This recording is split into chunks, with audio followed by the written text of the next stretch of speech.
Hello, good evening. I wanted to call tonight's meeting to order.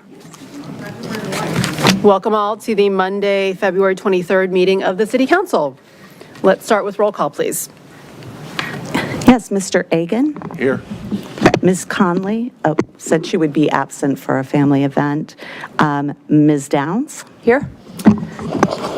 Oh, excuse my computer. Hello, good evening. I wanted to call. There we go.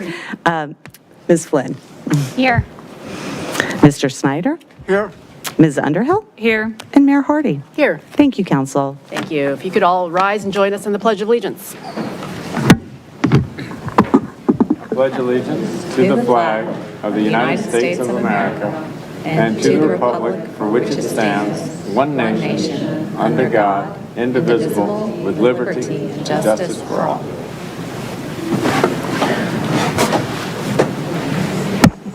Thank you all. May I have a motion to adopt tonight's meeting agenda, please? I move to adopt tonight's meeting agenda. Is there a second? Second. All in favor? Aye. Aye. Meeting agenda is adopted. Welcome, everybody. We have a special proclamation tonight. Tonight is a proclamation declaring March 2026 as Women's History Month in the City of Falls Church, and Vice Mayor Downs will do the honors. Thank you, Mayor Hardy. Whereas women have made lasting contributions to the growth and strength of the United States of America, the Commonwealth of Virginia, and the City of Falls Church in countless recorded and unrecorded ways. And whereas the country celebrates the 250th anniversary of the United States of America, it is important to note women's leadership in securing suffrage and equal opportunity for all, and in creating a more fair and just society. And whereas women play prominent roles in the local history of Falls Church, which has been home to noted abolitionists, educators, business owners, volunteers, and visionary leaders. And whereas Women's History Month is an important opportunity to recommit to learning about the strong women who built our community. And whereas the Falls Church Women's History Walk, which started in 2017, is continually expanding, featuring stories of more than 65 local women, including many who are permanently memorialized in city sidewalks on South Maple Avenue and Tinner Hill Road. And whereas the 2026 Women's History Walk, presented by the Women's History Group in partnership with like-minded Falls Church civic organizations, will take place on Saturday, May 9th, 2026. And whereas Marty Bear, Sharon Scholler, Sandy Tarpinian, and Melissa Teets will be recognized as Grand Marshals for notable and remarkable contributions to the Falls Church community. And whereas Young Women of Action from Mary Ellen Henderson Middle School and Meridian High School will also be honored. And whereas the community is encouraged to learn about and emulate the example of women leaders to make a positive difference in our community and the world. Now therefore, I, Letty Hardy, Mayor of the City of Falls Church, Virginia, do hereby proclaim March 2026 as Women's History Month and encourage all citizens to observe this day with appropriate programs, ceremonies, and activities, including participating in the Falls Church Women's History Walk. And it looks like we have some special guests in the audience, so we'd welcome you to come make some remarks as well as join us for a photo. Welcome, Ms. Eckfeld.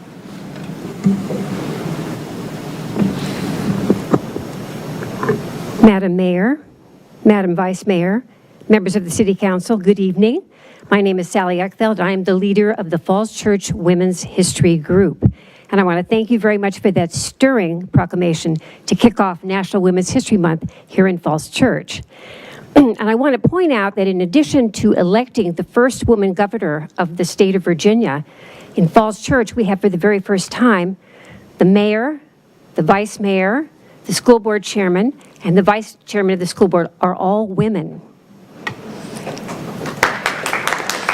And as you can see, 5 members of the City Council are also women. So I'd like to thank the voters of the City of Falls Church for their continuing confidence in the leadership of women. And I'd also like to point out that tonight we have 2 of the 4 Grand Marshals that you have just announced here with us, Marty Bear and Sharon Scholler. These women are radiant in spirit and tireless in service. They have decades of civic activism and community service to their credit. And what they have in common with the other 65 honorees is they are the type of women that get it done and get it done exceptionally well over and over and over again. And so for that reason, we would like to invite you to come on May 9th, Saturday, May 9th, to Cherry Hill Park for the 2026 Women's History Walk, where you can learn more about Marty and Sharon and Sandy Tarpinian and Melissa Teets and the other 63 honorees. And I want to take this moment to congratulate you. You are so deserving of this honor. So we'll have more of that on May 6th. Okay, lastly, I would like to introduce you to Danielle Hauptman and Marianne Mead. They are the leaders of the Women's Her Story Club of Meridian High School. And they are following in the footsteps of the Women's History Group, celebrating the past to inspire the future. And they're here tonight to help us kick off the Women's History Month, and they're going to be helping us on the walk. So I want to say thank you tonight for your time and attention, and happy Women's History Month.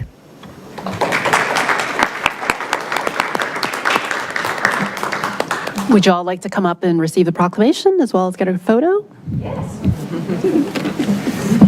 going to point out one more thing, can I? Of course. We have a number of past grand marshals here. I don't know if you noticed them wearing their badges. So that would be Sandy. No, Cindy, Marty, and Cindy. Okay. Welcome, please join us.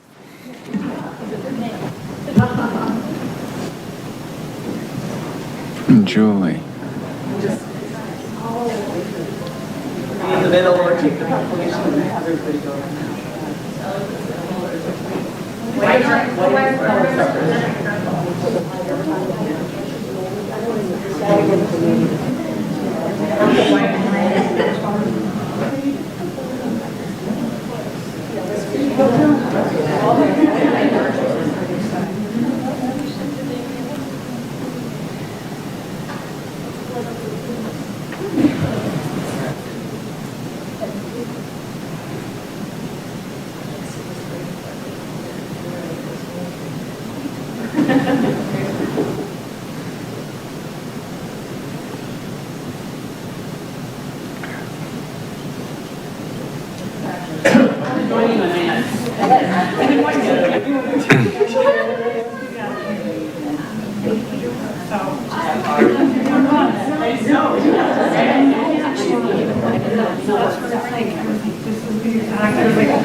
Thank you all. I know the community looks forward to joining you on May 9th, and we all hope for good weather. Madam Clerk, do we have... Madam Clerk, do we have anyone in the audience to get an oath of office for tonight? We don't. Okay. Let's move on to receipt of public comment then. Can you start with a summary of written comments? Certainly.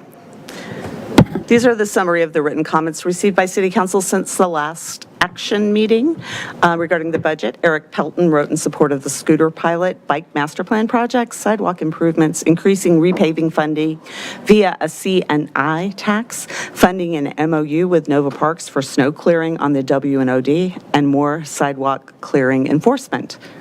So that was partially snow and budget. And then we had some comments about the snow.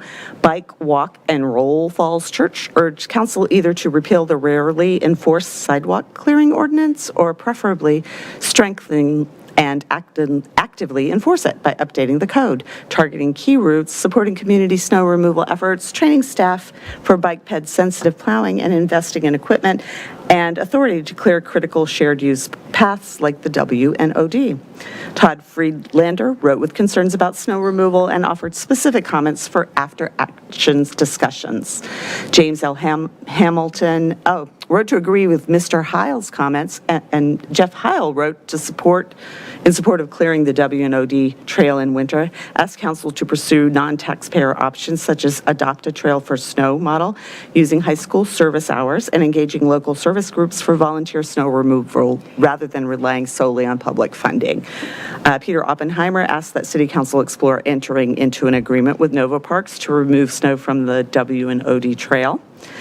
In other comments, Mike Racine wrote with concerns about sidewalk repair in Whittier Park and asked the city to inspect the sidewalks.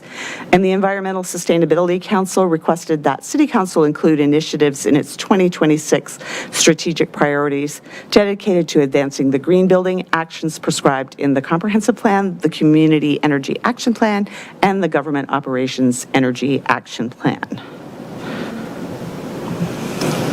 Great, thank you. And what about comments submitted for tonight, either live or virtually? Yes, we have two people signed up. The first one is William Anderson, followed by Stuart Whitaker.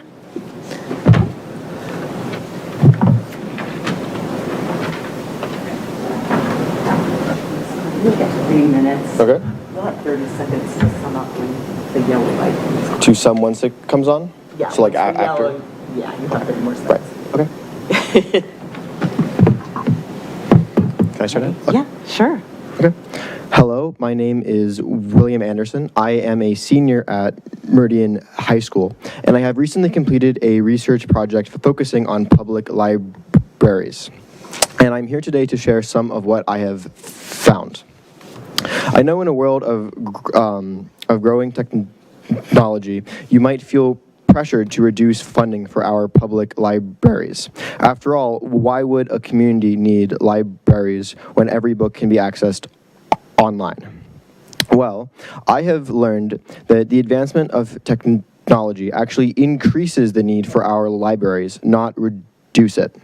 Beyond the economic benefits, our public libraries serve Falls Church by fostering community and reducing inequality. Thus, I strongly urge you to increase your monetary support for our public libraries, or at the very least, maintain the current level of support. In a digital world that breeds isolation, creating in-person communities are even more essential, and libraries can create those communities. Libraries can bridge the gap between individuals that are separated by technology, and libraries are already doing this. According to the Pew Research Center, 63% of Americans over the age of 16 think that closing public libraries would majorly impact the community. Mary Riley Stiles currently holds numerous events that fosters in-person interactions and that needs to be protected and further supported. Next, libraries can benefit marginalized or underprivileged individuals by providing free key services. Mary Riley Stiles already provides free access to technology, education, and shelter. According to the Pew Research Center, people who make below $40,000 a year attend libraries 12 times on average each year. Furthermore, women are 6 to 7 times more likely to attend libraries than men because libraries provide key safety nets that reduces inequality. Thank you for your time, and I hope you will continue to support our public libraries. Thank you for your comment, and best of luck with your senior year. Thank you. Next, we have Stuart Whitaker.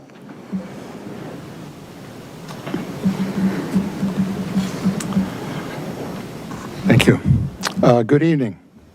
As a former member of the Transportation Committee, I understand that each of you devote more time and effort as members of the City Council than do members of the Transportation Committee, and I commend you for your investments.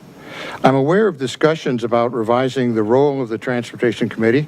I hope those discussions include revisions to the city's overall approach with respect to transportation.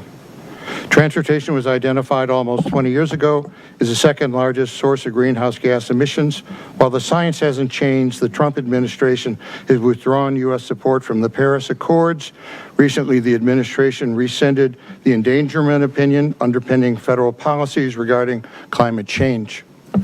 Since Trump's inauguration, he's taken steps to eliminate incentives for electric vehicles.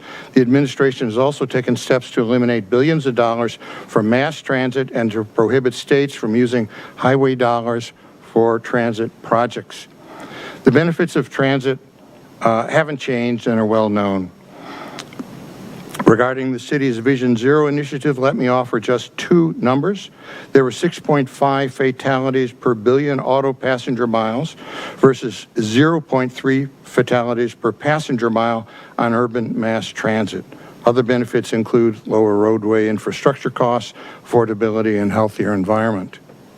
Transportation consultants have studied factors that increase use of public transit. Factors include how far people have to walk to transit, how frequently transportation arrives, safety, comfort, and the total time public transportation requires. The Falls Church City layout is unusually well suited for public transit use due to the fact that homes and businesses are clustered along two main arteries. It isn't a long walk for most residents to a transit stop.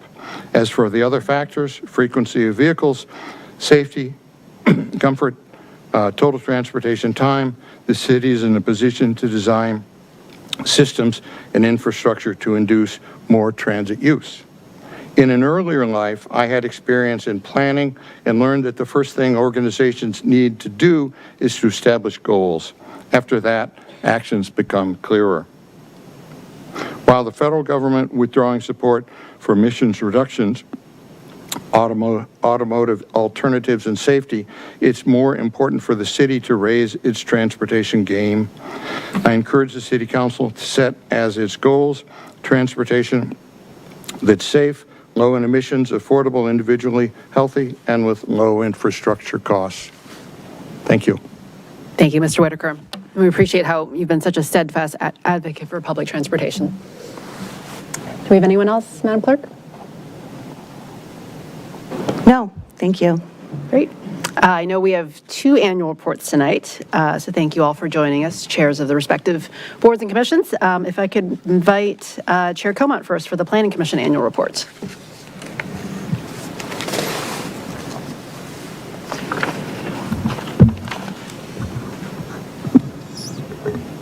Okay. Yeah. Let's stick to it. Okay. Good evening, Mayor Hardy, Vice Mayor Downs, and City Council members. I'm happy to be here tonight. I'm Andrea Comont, Chair of the Falls Church City Planning Commission, so thank you for your time this evening. I'm going to give you a report of what the Planning Commission was up to in 2025. And I'll share some of our priorities for 2026. But first, I want to thank our staff and my fellow Planning Commission members, who include Tim Stevens, our Vice Chair, Brent Krasner, Sharon Friedlander, Phil Duncan, Bob Kravinsky, and Danny Polinsky. And then we're supported by staff members, Planning Director Matt Matuzik, as well as Interim Planning Director in 2025, Gary Fuller, who filled in for a period of time. And then Senior Planner Jack Trainer, who serves as our Planning Commission clerk. So the Planning Commission advises both City Council and the City Manager's Office on various planning matters. We uphold the principles of the city's comprehensive plan and recommend changes to the plan periodically in collaboration with city staff and the community.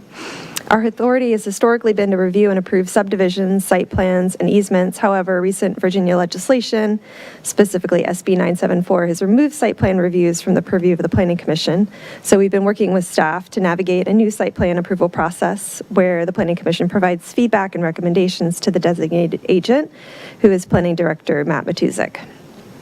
So in 2025, we held 18 regular meetings and reviewed a wide variety of land use related items, including the Quinn Homestretch redevelopment site plan, the Yassini Jewelers site plan, the Econized Closet site plan, the Fellows property site plan and subdivision. We also reviewed an RPA waiver at 312 Shadow Walk, the Broad and Washington sidewalk easement, and a West Falls SEE amendment, reducing the square footage of the grocery store. The Planning Commission also reviewed a variety of policy, plan, and code updates, including the Bicycle Master Plan, the Affordable Living Policy, the Accessory Dwellings Zoning Code Amendment, amendments to our Site Plan Approval Code in response to SB 974, the Tree Canopy Code amendments, various zoning cleanup items, and updates to the Community Facilities and Public Utilities chapter of the Comprehensive Plan. We also provided recommendation on the CIP. So at our annual advance earlier this year, we reviewed the calendar year 26 Planning Department work program and identified priority items, which included a continued focus on affordable housing and housing affordability, updates to the land use and vision or community character comprehensive plan chapters, long-term infrastructure planning, such as a sanitary sewer master plan, stormwater management plan, tree canopy ordinance, which we are working on, and paving plan, as well as missing links sidewalk plan.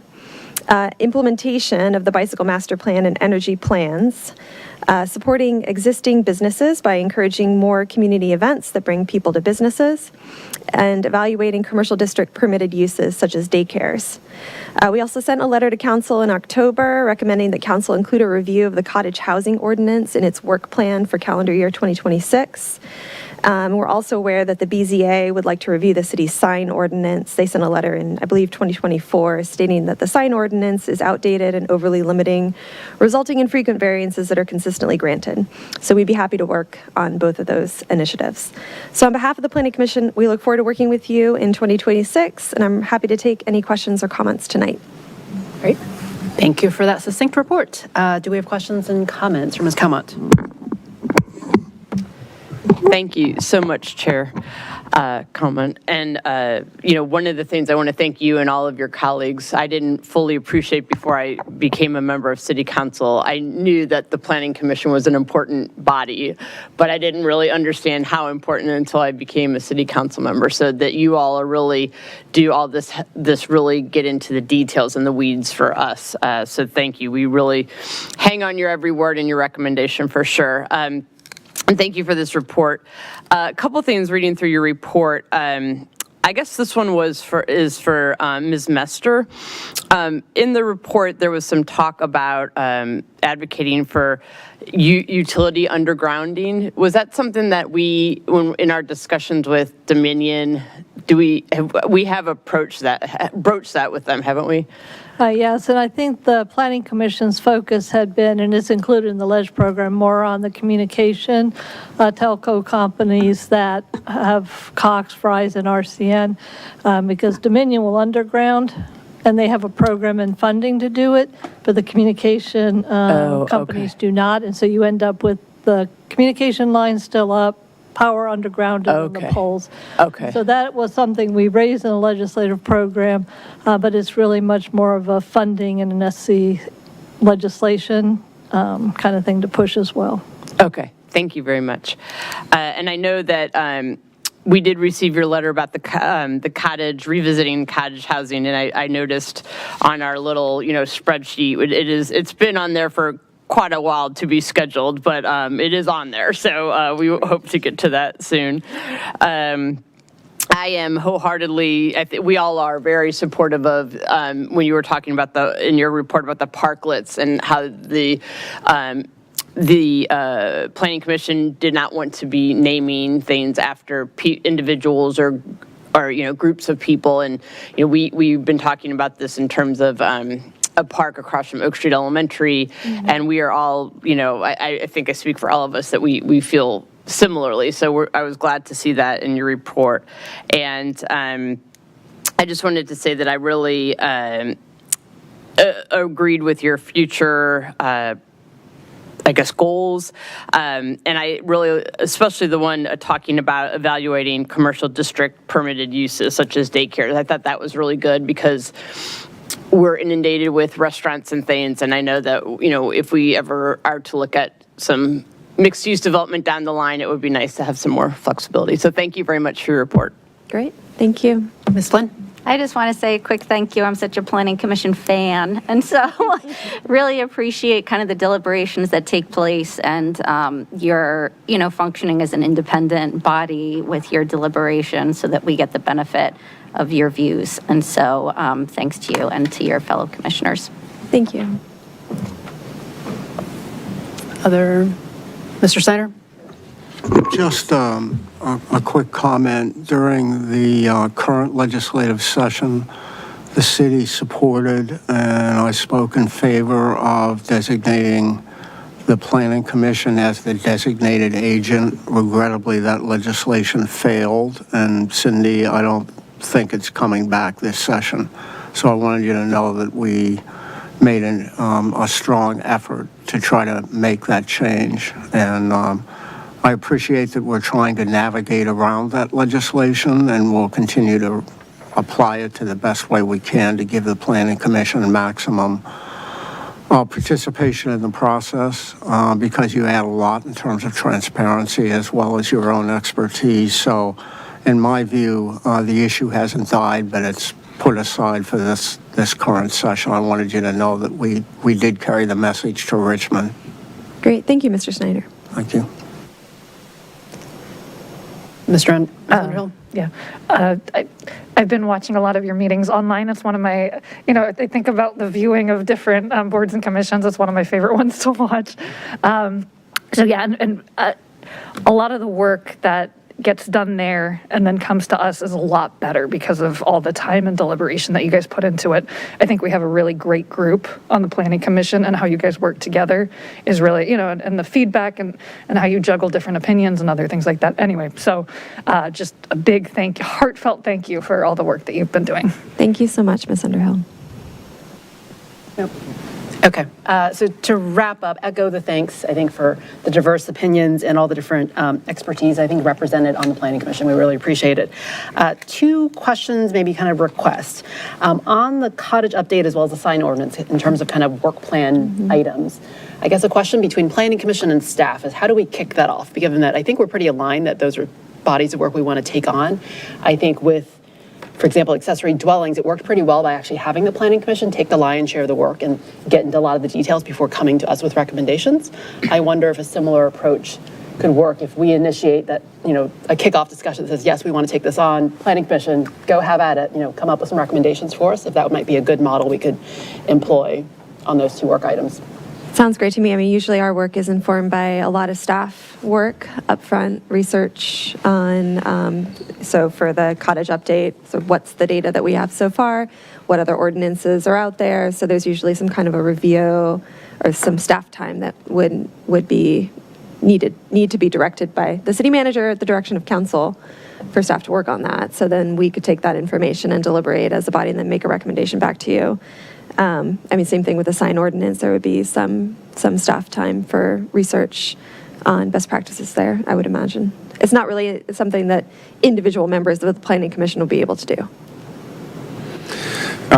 And so we do have it on our work plan, and at the council retreat, there was also a request for a report on the sort of the suite of actions that the city has taken on T-zones, on accessory dwellings, on cottage housing. There's three, there may be some additional ones. And we could put together a report sort of on all together and then consider next steps from there. Yeah, I think it was along the lines of, is it better to weed and water what we've already planted rather than try to plant a bunch of new zoning changes, right? If we think we have iterations to go on those other ones. So it would be great. So let's take that as the next step of, it sounds like staff's got an item to bring back to us, progress on how those things have been. And then if there's consensus on this council, we'd love to kick it to you all. That sounds great. We'd love to dig in. And then my second one is along the lines of what Mr. Snyder said. I know we had some mixed feelings on how the site plan designated agent changed. But I think I would love a sense maybe a year from now, after we've had a full year of dealing with the change, how it goes between having our planning director take on site plan review, kind of you all as an advisory role. I would love some sort of, maybe in your next annual report, say, here's how it went, here's things we liked, here's things that we didn't like, just so we have some actual feedback on how the change is going. That sounds great. Yeah, we can plan to provide that to you maybe early next year. Great. And then I guess lastly, what do you need from us? Good question. We're in a period of it's going to be a lull, right, in terms of the development. We don't have site plans, so I'd like to be able to use the Planning Commission's time to knock off some other things like reviewing the cottage update or taking a look at that sign ordinance, things that might be like kind of nice to have things that we could get to. Comprehensive plan chapters certainly require a ton of staff time and work as well. If we want to have a community conversation about land use, then I think that will take some time. So really just helping staff to prioritize their time in the research and preparation that they're doing for those conversations to happen at the Planning Commission. And so I guess, City Manager, I would ask that we're coordinated in how we plan the Planning Commission side. While we've got a lull and not having a bunch of site plan work, it's probably good to get to all those basics, like various chapters of the comp plan, the ordinances, updates we've talked about, so we can divide and conquer that work. Great. Thank you again. Sounds good. Thank you so much. Thanks for joining us tonight. I'll leave that on. Okay. I think our next annual report is the Urban Forestry Commission. Welcome.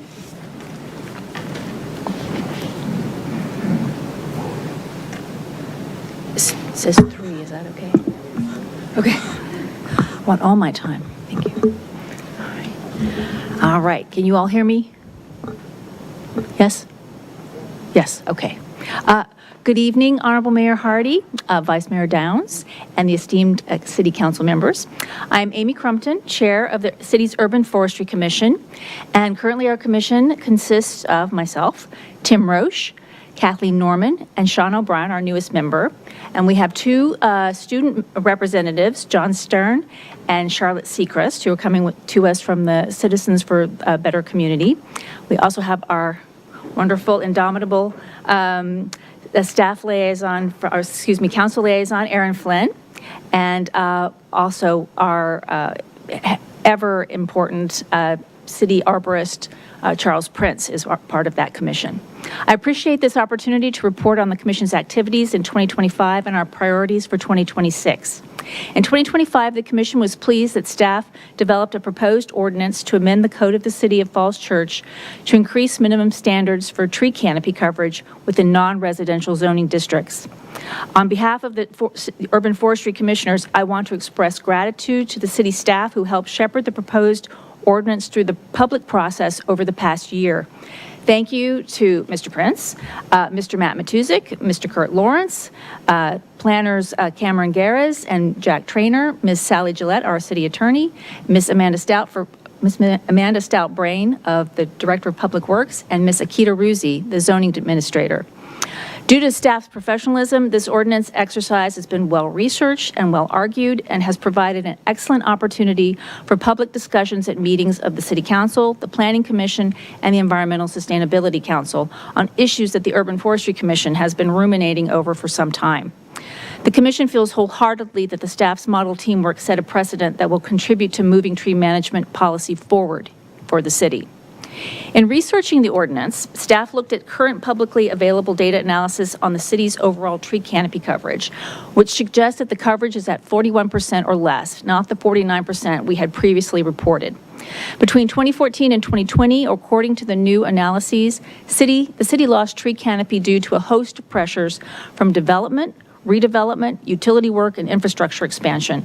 While the Commission sees this as a sobering reality check, it also presents an opportunity for us to work with regional partners to find ways to standardize data collection and analytical practices. For the record, the city is not the only local jurisdiction that is finding that its tree canopy percentages are not in sync with the public data. In 2026, the Urban Forestry Commission's priorities are: 1, to continue working toward developing an urban forestry management plan for the city. A management plan will make clear how urban forestry integrates with the city's environmental sustainability goals and offer a timetable for achieving priorities. Our second priority is to assess where updates might be made to the city's tree management policies. In particular, the Commission will consider potential discretionary policies that the city might undertake to slow the loss of trees and encourage more planting. The Commission will also consider the relevance to the city of any new changes to the tree preservation regulations in the Virginia Code if they are enacted. Our third priority for this year is to increase the city's public education outreach on community management of trees. The commission will consider the accessibility and timeliness of city information on trees that goes out to the public to assess if improvements might be made. And four, and we see that issue about public education as being a sister twin issue to the issues about policy. Our fourth priority is to continue to support the city arborist budget request for a tree inventory. An up-to-date inventory data on the city-owned trees is essential for monitoring the health of our tree canopy. The Urban Forestry Commission looks forward to working with City Council and city staff in 2026. One quick public service announcement I'd like to make is that the city's celebration of Arbor Day will likely be on Saturday, April 25th. The Urban Forestry staff will be partnering with the Village Preservation and Improvement Society to give away 250 tree saplings comprising six different oak species. A public planting will also take place. More specific information is forthcoming. So, Mayor Hardy and council members, thank you for your time, and I'm happy to take any questions. Great. Thank you for that report. Questions or comments from Ms. Crumpton? Ms. Underhill? Thank you so much. Thank you so much for all the work you do and collecting all that data and all that information. I was curious, do we have a map of, because you were talking about the tree canopy loss, do we know what specific areas and where it's been concentrated? And is that something that could be shared with council?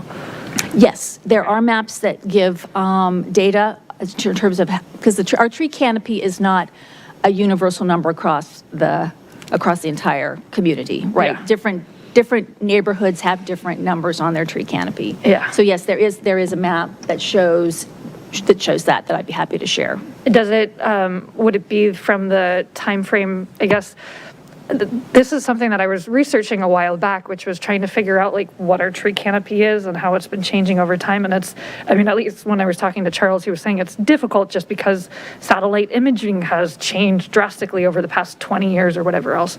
And so I guess like, is the data that's online, does that match the data that you have, that we have the tree canopy loss? And I was also curious as to like, was it using satellite data? Okay, and so that's, and we're pretty confident that that's like a good comparison. Yes, yes, Okay. so it usually uses like USDA and US Geological Survey, USGS survey data. There are lots of different kinds of maps and so forth, yes. And so the Chesapeake Tree Canopy Network is the group that has been assimilating a lot of this data together. That's just one group that's been doing this kind of data work. And that is the group, though, their analyses are the ones that the Washington Metropolitan Council on Governments is leaning on when they start to talk about what kinds of regional changes we have and what we need to monitor. Great. So we are kind of thinking that and that's the 41%. They're the ones who have come out with this 41%. Okay. But they're just looking at snapshots of data from about 2014 to 2020, and they show at least a 5% decrease from our 2014 number. And so they also might have some maps, or do they not necessarily have maps? They have this wonderful data sheet that I'm happy to share with you as well for every community that touches the Chesapeake Bay. They did an enormous amount of work. Okay. So they do have these data sheets that give that. They also have raw data that you can actually go and look really specifically at what changed and how on different kinds of land use. But yeah, those data sheets are very publicly accessible. Great. They're really helpful. But the other map is coming from someplace else, so I'll have to put that together for you. But I guess is the Chesapeake Chesapeake Tree Canopy Network? Yeah, Chesapeake Tree Canopy. Are they as granular as neighborhoods, or is it more so like they're just mapping larger areas like just Falls Church City? That's a good question. I think they're using primarily, with the USDA stuff and some of the other maps, they use, what is it, our election districts? Is that? Okay, yeah, like different they wards. use those districts. Okay. A lot of times to give that level of granularity. So it's still a little bit broad, but Okay. it kind of helps. Yeah. Well, I appreciate your deep knowledge of this topic, so thank you so much. You're welcome. The staff report from when we last discussed adopting that 10% minimum for commercial has all this data in there too. Yes, that's true. That's true. So, thank you. Other questions or comments? Vice Mayor? Thank you very much for this report and for all of your work. And Ms. Flynn is a great advocate for your organization, your group. And since I'm fairly new to council, I didn't know, did we ever have a dollar amount of what that would cost to do the tree inventory? Now, $80,000 or $90,000, I think. Okay, thank you. That was all my question. Thank you. Ms. Flynn? I just wanted to thank the commission again, both our prior commissioners who left in the last year, but I'm also really excited for the current kind of composition of the commission, and you're working together on these priorities, and to be stewards, of our canopy, and to making sure that the 10% minimum, gets enacted. I, like others, really appreciate the movement towards standardizing the data collection and working with regional partners, especially given the costs to the city, and how we can get in on regional efforts and potentially partner with surrounding counties when they're doing their work to get better data collection. And then I know that I also shared with the commission the green building standards that we received from ESC, because my hope is that urban forestry will be able to work together with ESC in terms of thinking about the role of the tree canopy on some of those energy consumption issues and heat island issues and walkability for city residents. So appreciate all the work that you're doing. Thanks again. Thank you, Ms. Flynn. Mr. Reagan? I also want to thank you for the work you've done. Obviously, trees make a huge impact on the character of the city and so forth. I would be interested in understanding, as you look at your urban forestry management plan, where we're seeing the biggest impact on the tree canopy. I mean, some of them are kind of obvious. You tear down a small house, put up a big house, and they cut down the 50-year-old tree, put up a young one. It's going to be a big impact. So understanding that, I think, would really help us target those specific areas if there are policies or something we can do. The other personal suggestion is when we are providing trees out, because I have been somebody who has collected a tree and then had to wait several years while it finally started growing again. So even 1 year older, because in the past, some of the tree handouts have been basically just a twig. Yes. They start out very small. Yeah. And if it's possible to even 1 year older or something, I think it would be helpful. Yeah, that would require that we nurse them for a year. I don't know how it all works, whether you But just I'm glad you check a took a box tree. or I'm very something. happy to hear that. Yes, thank you. But that's good feedback on that particular. We'll see if it survives this winter. I'm not sure all my plants are. Thank you. Other final questions or comments? Thank you. I recall my time when I was your liaison, so I'm glad to see that we are getting the 10% minimum over the finish line, because it's been long talked about. So appreciate your work on that. I have two questions.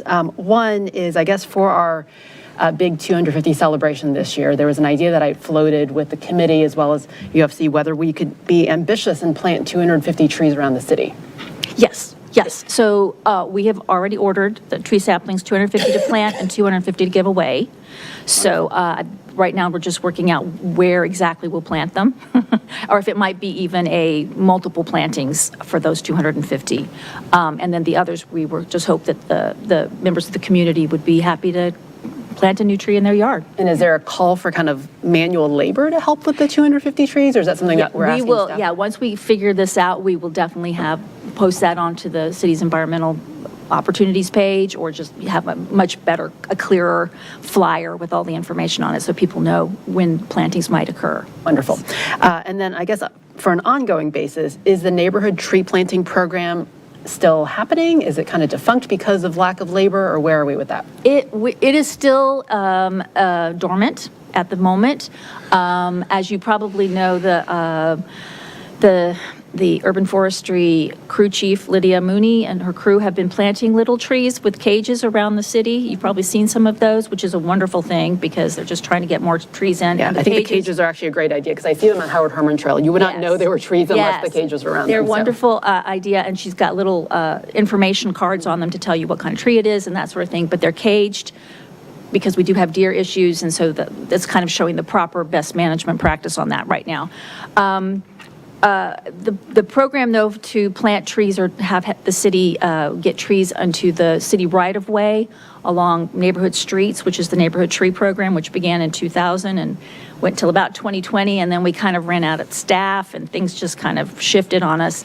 That's still dormant, and Ms. Mooney would be the new head of that, or the new person to try to help manage that. We're still working with her to sort of get her up to speed and to find out what's doable. The program started, 20-something years ago as a kind of mass barn raising approach by going to specific streets and having a bunch of houses put trees in on those streets. And then it kind of shifted to more of a curated landscape approach where you would just meet a request for someone who's asked for a tree, which kind of shifts your ability to deal with volunteers quite a bit because you no longer have a big mass group. You have to now have, go out to different places. So we're still trying to figure out how we might do that. We're also figuring out whether, using the same size trees that we have used in the past, which are 2-inch caliper, 100-pound root ball trees, which are very difficult for volunteers to put in. We might shift that to smaller trees to start on that. So yes, we're still thinking about it and working on it. We're hoping that by maybe the fall, we'll have something a little bit more in place so that people can request and receive a tree on that program. Great. Well, thank you for your work on that. Thank you. All right, thank you all. Okay. I think we're ready to move on to the report of the city manager. Thank you, Mayor Hardy and members of council. And we have, under the city manager's report, the first quarter financial report, and I will go through it with just a quick summary. We do have a few slides that I think help orient us in terms of what the numbers are that we're seeing halfway through the fiscal year. We discussed this on Friday with the Budget and Finance Committee, and we noted that there is good news in our second quarter financial results. And we also pivoted to note we still have really significant challenges with the FY28 budget, FY27 budget development because of rising costs and declining investment returns. So if you go back to the kind of the main chart, I'll just hit a few of the highlights. What you see is sales taxes and meals taxes are as indicators of local economic activity are exceeding our budget forecast and also are showing healthy growth over last fiscal year, actual to actual. And so the Falls Church economy is proving resilient against the headwinds that we see in the region. You do see some of the federal cutbacks, I think, in the hotel taxes, where we are coming in under budget and about 8% behind where we were this time last year in terms of hotel activity in the city.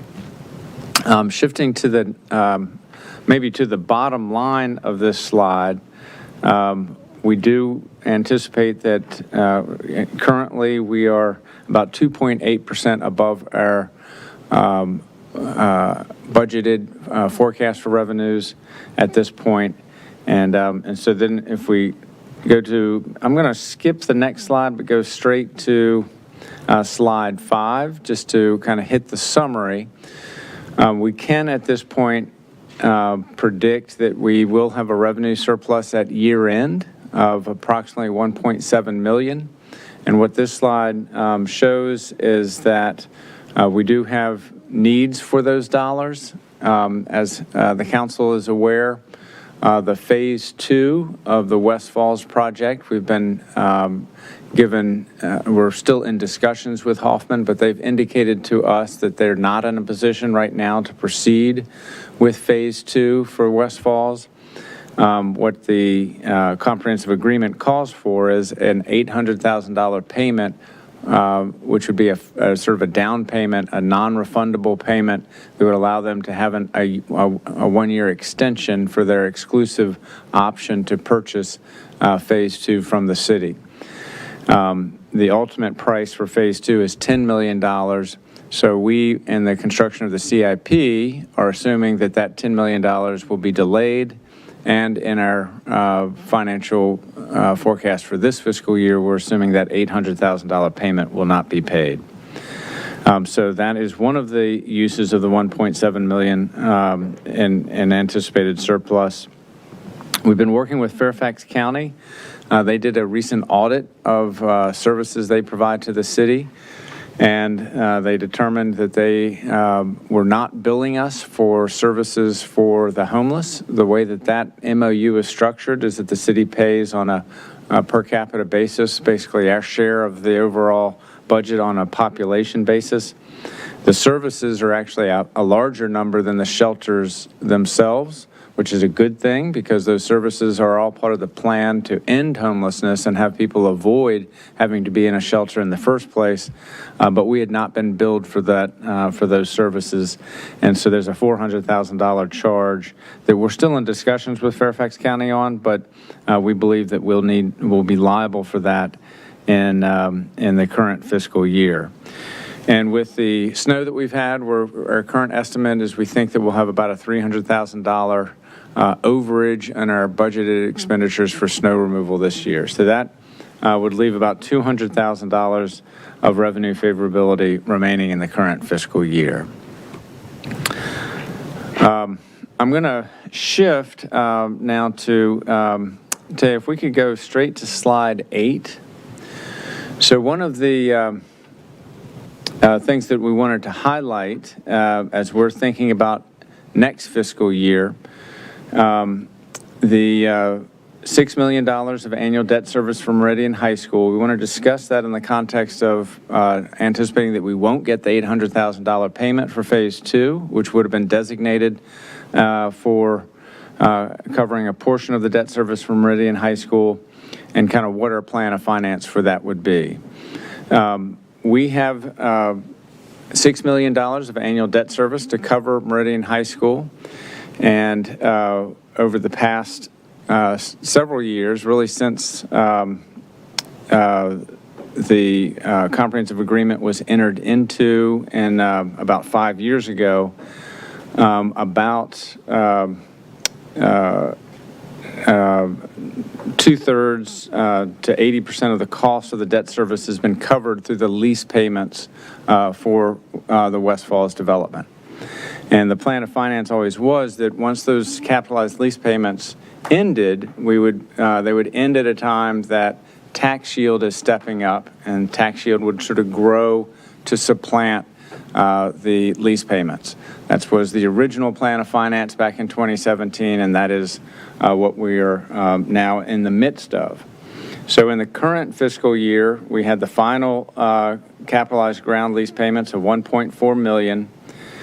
We repurposed the Mary Ellen Henderson debt service came off the books, but that stayed in the city's budget and was repurposed to really the same dollar amount to cover the Meridian High School as a sort of bridge to the point where tax yield would cover and make that $1.8 million be able to be used elsewhere in the budget.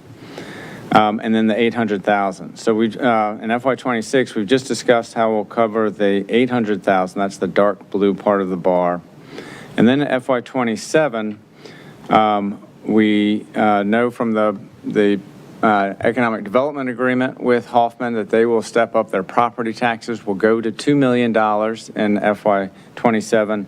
So that 2.1 is in addition to that 100,000 that is in the FY26 budget. So we would continue to use the sort of repurposed debt service amount that we used to pay for Mary Ellen Henderson debt. Now sort of keep that in the tax rate to cover Meridian High School for an additional year, probably 2 years. We'll grow the tax shield up to $2.1 million, and that's how we'll cover the debt service. The important part about that, however, as we think about FY27, is that this tax, West Falls has been paying taxes, and including in the current year, just over $1.5 million. And so by stepping up the tax shield to $2.1 million in FY27, it's going to feel like $1.5 million is coming out of the general government budget because we spent it on other things in FY26. And we did that because we had the $800,000 payment we thought we were going to get, and we thought we would use the Mary Ellen Henderson amount for debt service as the bridge. So that's kind of the key point that we discussed with the Budget and Finance Committee on Friday. So when we look ahead to FY27, we're anticipating about $6.6 million in additional revenues in FY27. $2 million of that is what we just discussed, which would be going that is tax shield from West Falls, and would be allocated per the original plan of finance to cover Meridian High School debt service. And that leaves $4.6 million of local tax revenue for everything else. If that's split 50-50 with the schools, that does, let me just sort of paint the picture for FY27 for the general government. We do anticipate a decrease in investment income of approximately $1 million, and that's because of lower amounts of money that the city has. We were collecting interest on our ARPA money, and we've also been drawing down our capital reserves, so less money in our reserves generally, and lower interest rates. On the expense side, we're already have seen that we'll have a $1.3 million increase in interjurisdictional contracts.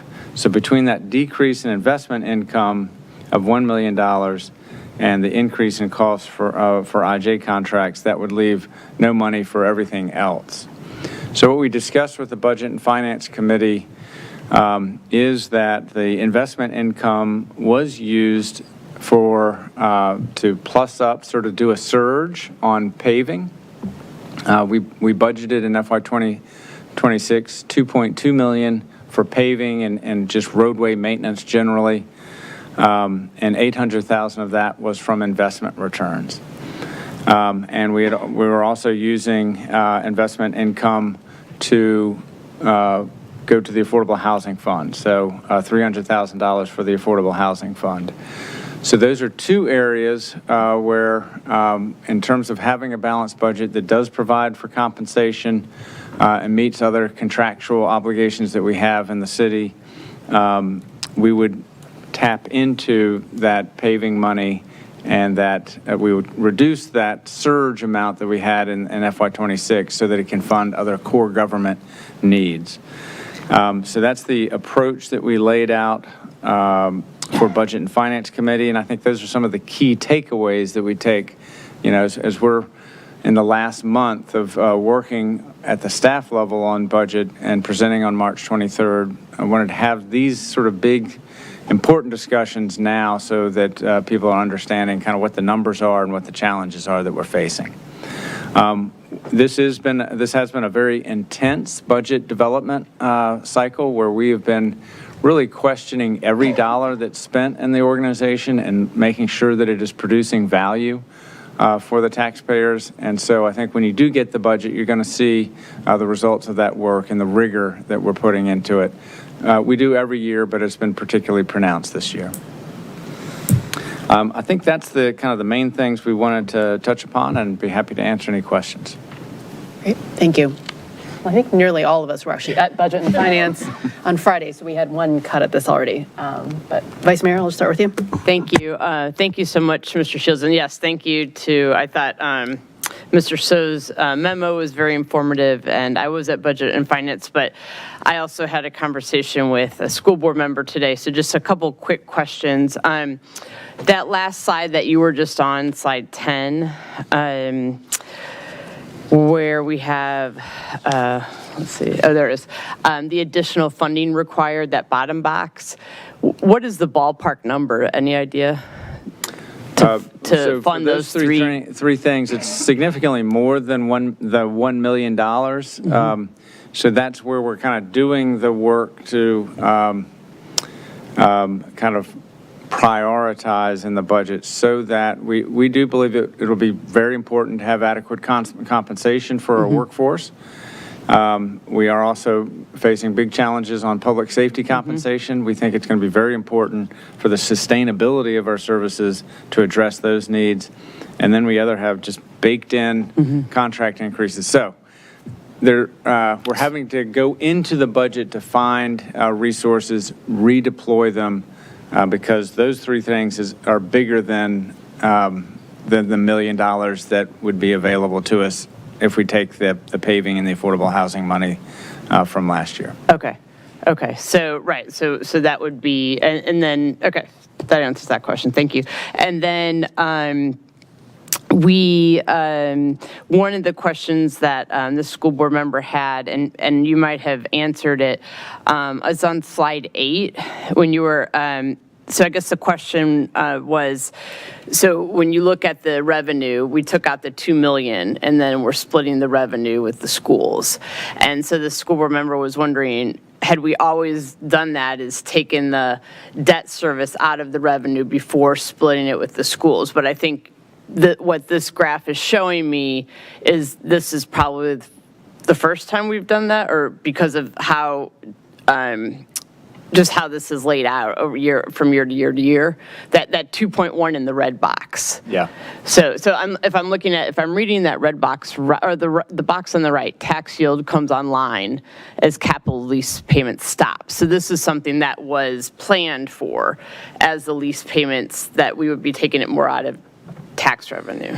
Yeah, I mean, I would say this is tax yield from West Falls. That money was earmarked to cover Meridian High School, so that's kind of the first place it goes. Okay. So to me, this is the execution of the plan that we articulated. Okay.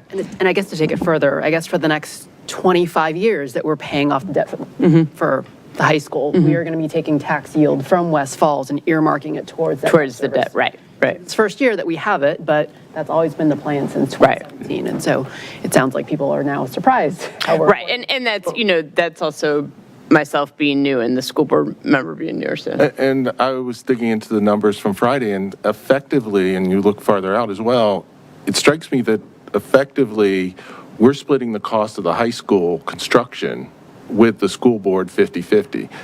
Is that when you play with some of these numbers and what are they allocated to, at the end of the day, there's money coming in, it's paying for the school, that is coming out of the split, which means that money, if it had gone in and both had to pay their portion, it would be splitting 50-50 with the schools to pay for the high school.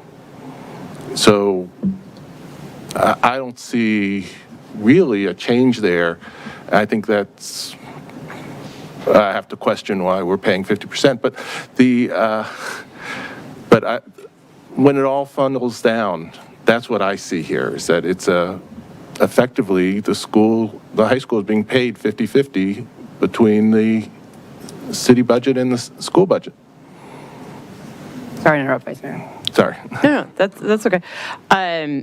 So thank you for that, Mr. Shields. And then I know Ms. Flynn had asked about this, but if we could also get maybe something in writing about the trash fee and how that's, I think there's still questions from the school board about how we've now changed that, and if that's, and there was a hold harmless, I know, but I guess there's still some questions about that. So if we could just get something in writing sort of explaining that. I know the mayor has sent out an email, forwarded an email, but if we could get something from you that we could, both schools and the city council could just look at, I think that would be helpful.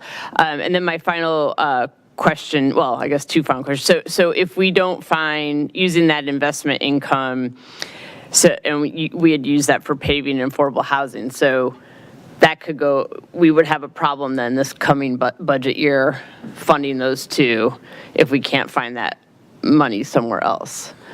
At the level that we did in FY26, Yeah. there is $200,000 built into the tax rate for affordable housing. Okay. And we're planning to keep that in the budget. Okay. And there is, I don't remember the exact number for paving, but it's 2.2 minus 800,000. So in that ballpark is what we're going to be sustaining, working very hard to sustain in the budget presentation on May 23rd. Okay, thank you. And then one final, and this doesn't have to be answered tonight, maybe you'll do this in the budget presentation, but the ongoing question about the Metro funding, I'm sure that you'll cover that. That's right, and that's still a developing situation, but right now, there's no clear answer. solution coming from the Commonwealth of Virginia. Okay. Thank you, Mr. Shields. Ms. Flynn? So just, two kind of follow-ups. One is on this 2.1 million yield, and I think it gets to, I had a question from a school board member too on the next slide, which is the 6.6, and it takes the 2 million off the top, and then there's the 4.6 left. And so the blue box that's on this slide is the 2.0 is essentially the same box that's the 2 of the 2.1 in red. Yeah, exactly. Yeah. That was my question. Maybe I wasn't explaining. To Mr. Agan's point, if you were to just think of it as 6.6, but having to cost share the 2, whether you do 6.6 divided by 2 is 3.3 minus 1 each, you end up at 2.3. You take the 2 off the top and you're at 4.6 divided by 2 is 2.3. And so the share is working whichever way you kind of get at it. And so I think there was a concern about, was there like withholding from the revenue share agreement if this is revenue growth? And I just wanted all of us to be clear that there isn't, regardless of how you do it, if we do this as a 50-50 split, getting to the point that we're carrying 50% of the construction cost, and then like the school operating budget is considered as something different from the additional kind of capital costs and debt service that we all share together. And then on the solid waste fee, it would be helpful if you could potentially try to get that written up by tomorrow's school board work session. Okay. So that we also are able to address the second kind of concern about, is there withholding on the budget because of any perpetuating of the impact of the solid waste fee in terms of how that was worked outside of the budget, last year's budget adoption. And then my separate question related to the IJ contracts is that when Arlington released its proposed budget, there was the line item in it about, increased service costs or kind of reallocating or increasing the medic services as part of the fire department. And so I just didn't know, is that potentially an additional effect on this 1.3, or does this 1.3 already sort of account for potential effects of Arlington's FY27 budget in terms of, our shared services? As I sit here, I believe it's inclusive of that, but let me check. Okay. Great, thank you. Mr. Agan? All right. Most of my questions, I think, have already been covered, but I do have 2 additional items. One is, from the school board has already come out with their maintenance of effort number, and I mentioned on Friday this apples to orange is comparison. I think it would be beneficial from a communication to the public perspective to understand from a city perspective what is the equivalent maintenance of effort. So really, if all budget items were maintained at the same level they were last year, plus we did a similar compensation increase to what the schools are doing, and these non-discretionary items like the IG contracts, if we had that, what would be we'd have a shortfall. We know that. what would be that shortfall? And I appreciate that you've already been working very hard in addressing that shortfall through cuts. But I think from a communication perspective, I think it would be very helpful to have that apples to apples number out there. The other question I had is going back several slides. We don't have to flip back, but with that extra money left over, we talked about needing an extra $300,000 for snow removal. Now that the snow has melted, it is exposing significant potholes.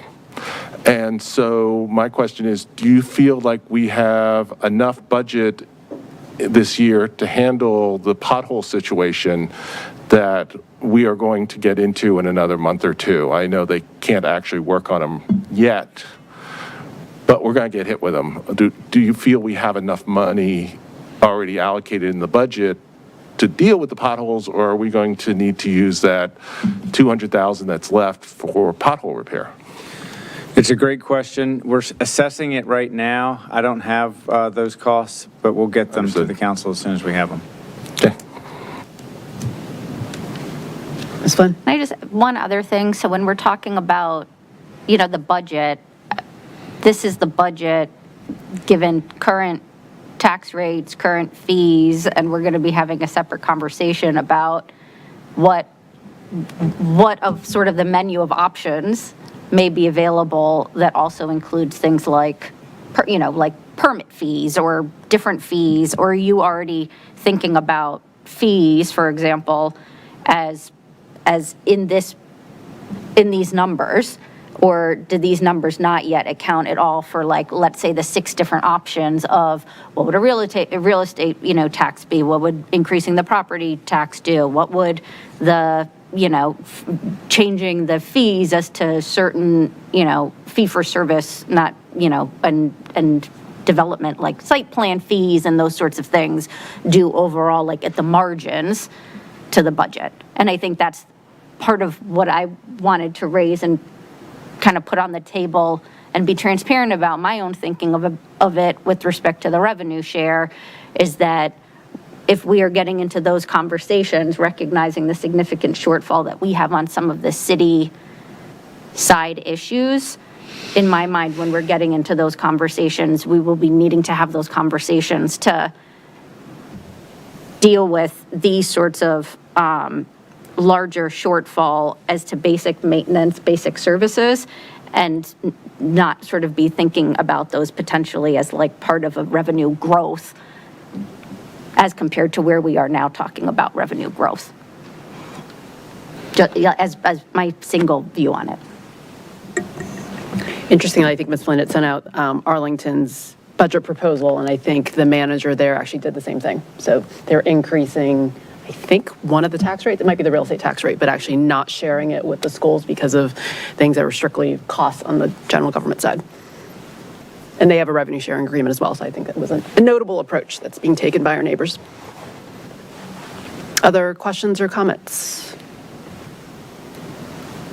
Okay, I have kind of a comment as well as a request for us. So one, I think Mr. Sowa said this is kind of a good news, bad news situation. So while local revenues are looking better, I think overall I remain pretty cautious about kind of where the local spending trends are. And so over the weekend, I went back and looked at our unemployment data. And I think as of November 2025, we were actually the highest in the region. We're at 4.2%. Arlington's 3.5, Alexandria 3.8, Fairfax 3.8, Regional 3.7. And so something that we shouldn't be proud of is we actually have the highest concentration of federal workers in the region. Obviously, we have a small denominator issue being so small, but it is notable that we actually have the highest unemployment rate in the region. So that's kind of one thing. So we face certainly economic headwinds. I think we also face similar cost pressures as our regional partners.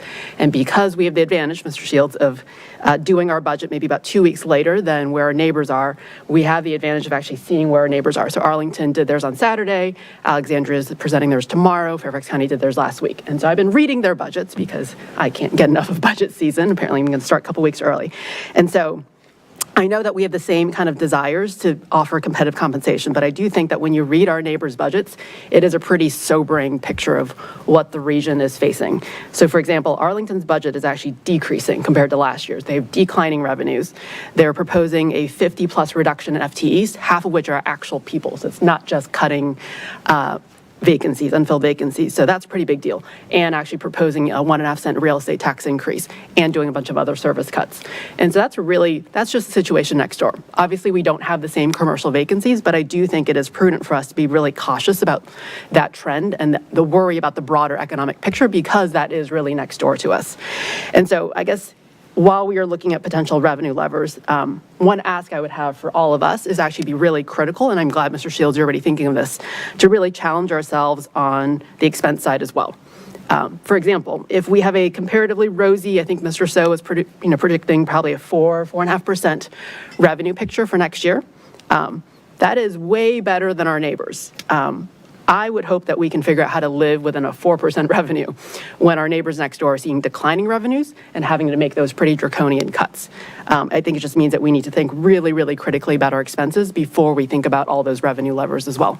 So I'm glad that, again, you're already hearing that loud and clear from us and you're thinking about that before you present to us in a couple weeks. But I would hate for us to, for our, what I consider maintenance of effort, paving and maintenance, to actually really suffer because we can't seem to find how to make do with 4.5% revenue growth, which is very, very rosy compared to where our neighbors are. So I would encourage both my colleagues on schools and general government to actually look at what our neighbors are facing and figure out, how we can be prudent with kind of the spending plan in the coming year.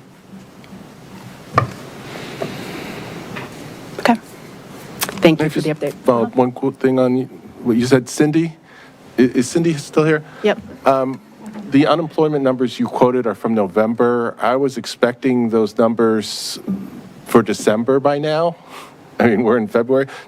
And I think they were supposed to have come out. They have not. Do you know what's going on with that? For the numbers? The local unemployment numbers for December? I don't know specifically why, except that the feds are still behind catching up. So that we got like the October numbers, and I think I can specifically follow up, but that's the last I heard. They were still behind catching up, and we're not actually going to get October, so we got November. I can follow up specifically. I guess we can be optimistic and hope that it goes better, but I assume it's not. Okay. And I will have a meeting next week where we do the economic update, and so I usually get the numbers then. So if I haven't found it before, I'll have it then. Great. Thank you. Let's transition to council requests. Thank you for the financial update, Mr. Shields. Do we have requests for the city manager? Mr. Egan? Two small requests. One is a result of my shoveling my driveway today, and I submitted a request. Can we put out communication to the public about how to report things? In my particular case, the cable or the fiber optics that had been wrapped up on the pole came undone and were all over the place because of the snow and everything. I've submitted a request. Obviously, utilities need to know about it, but can we communicate out again how the public can report those things? Because with people getting out again and the snow going away, I think they're going to find a bunch of stuff, and we want to know about it. Including potholes, yes. Yes. And then the other one that I thought about during the urban forestry is, where are we on trees on the WNOD? Because obviously we can't necessarily plant on them, but can we? What's happening with that situation, and can we maybe get permission to plant trees on the WNOD in a way that we can, in coordination with the Parks Authority, for trees that stay below a certain height, certain species. I will share with the council, we had a meeting with Mr. Wilson, Justin Wilson, the now 4-month executive director of the Nova Parks. It was an informative meeting. He talked about the new MOU with Dominion on tree clearing, which he believes is much better than the than the old one, which had been sort of ripped up by Dominion. And so he felt like good work had been done on that to sort of better regulate how Dominion clears trees, which is a different topic than what you're asking about. But the bottom line is, dogwoods and other kind of lower trees can be planted. There are underground utilities there too, so it has to be done in close coordination with the Park Authority.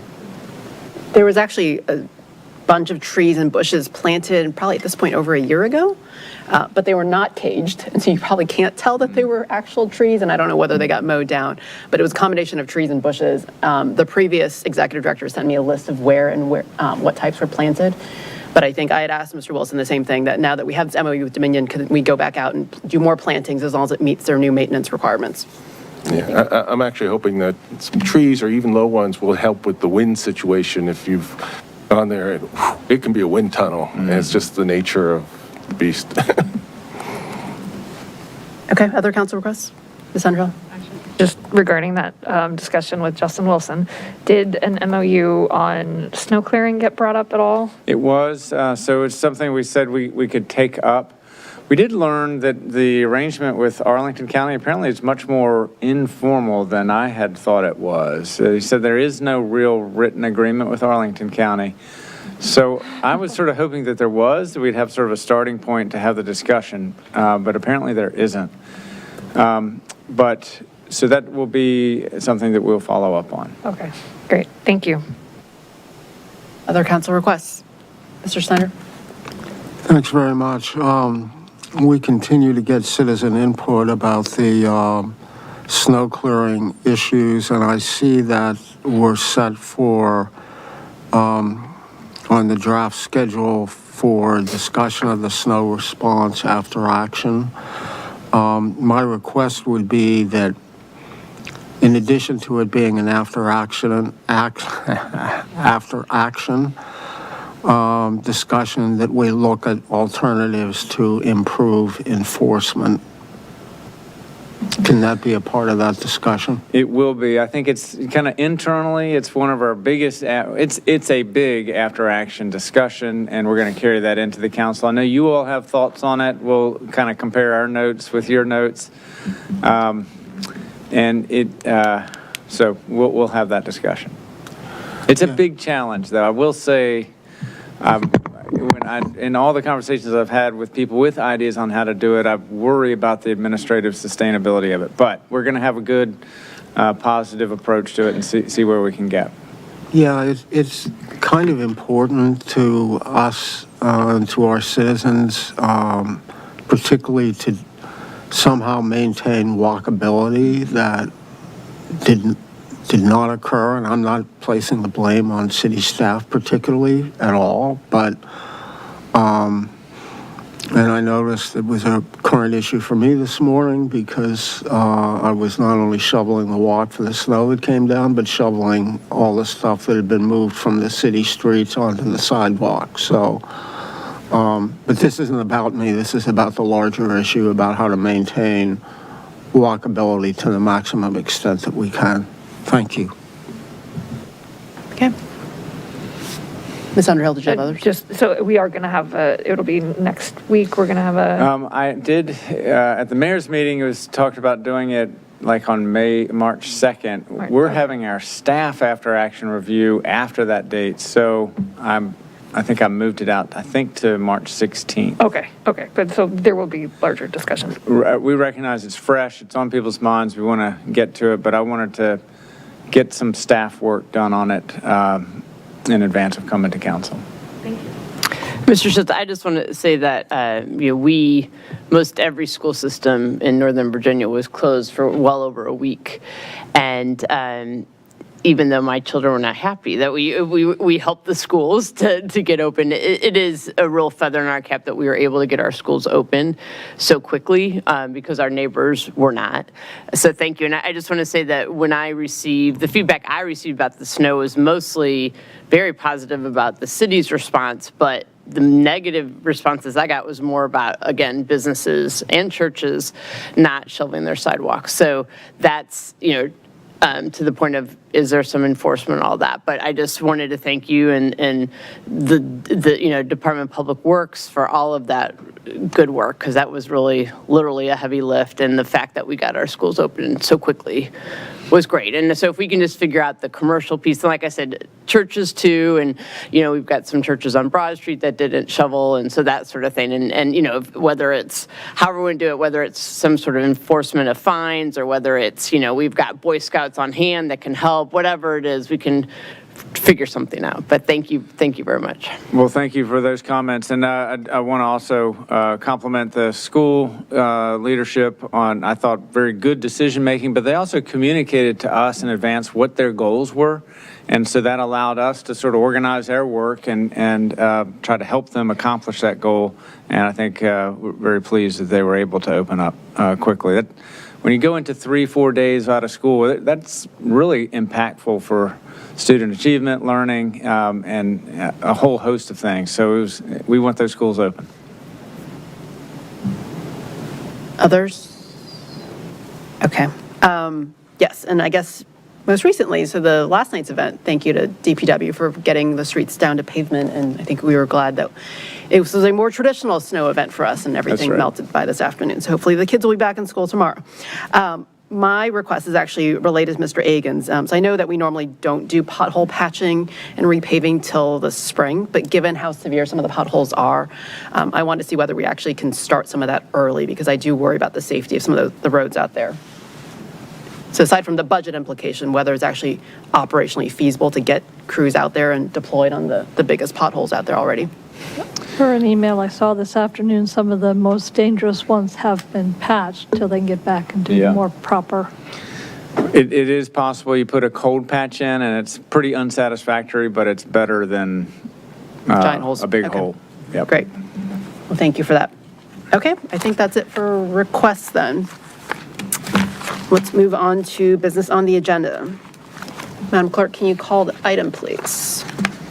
Yes, we have TR 26-08, Rules of Procedure of the City Council of the City of Falls Church, Virginia, effective February 23, 2026. And this is, I think, the third time you've seen this, and there was one question regarding legislative testimony, and I think we hammered the language out. It's just a small change from the last time. For those who had comments at the last meeting, did you all have a chance to look at it offline? And if we're comfortable with it, is there a motion to adopt?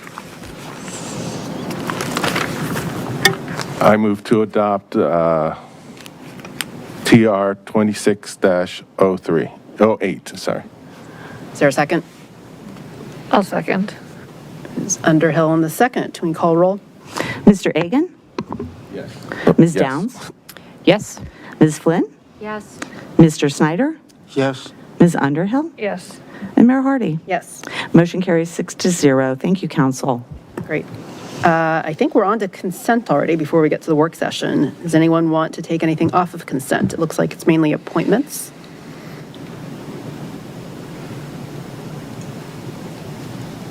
Okay.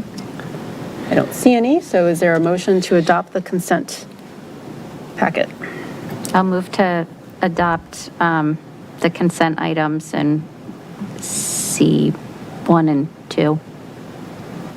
Okay. C1 and 2. Is there a second? Second? Ms. Downs on the second. And call roll, please. Mr. Egan? Yes. Ms. Downs? Yes? Ms. Flynn? Yes. Mr. Snyder? Yes. Ms. Underhill? Yes. Mayor Hardy? Yes. Motion carries 6-0. Thank you. And welcome to the new members of our boards and commissions. I know we get some new ones on the CACT, so it looks like we have the chair in the audience. So, okay. Are we ready to move on to item E, other business? We are, and I'm sorry, which one is that? Is The that? first one is the motion to reschedule the public hearing on TR 24-22, which is your comprehensive plan, Chapter 8 facilities, to March 9, 2026. That was set in 2025 for tonight, but staff has requested to move it, and we're we are able to properly advertise that. So they're requesting that you just vote to move that to March 9th.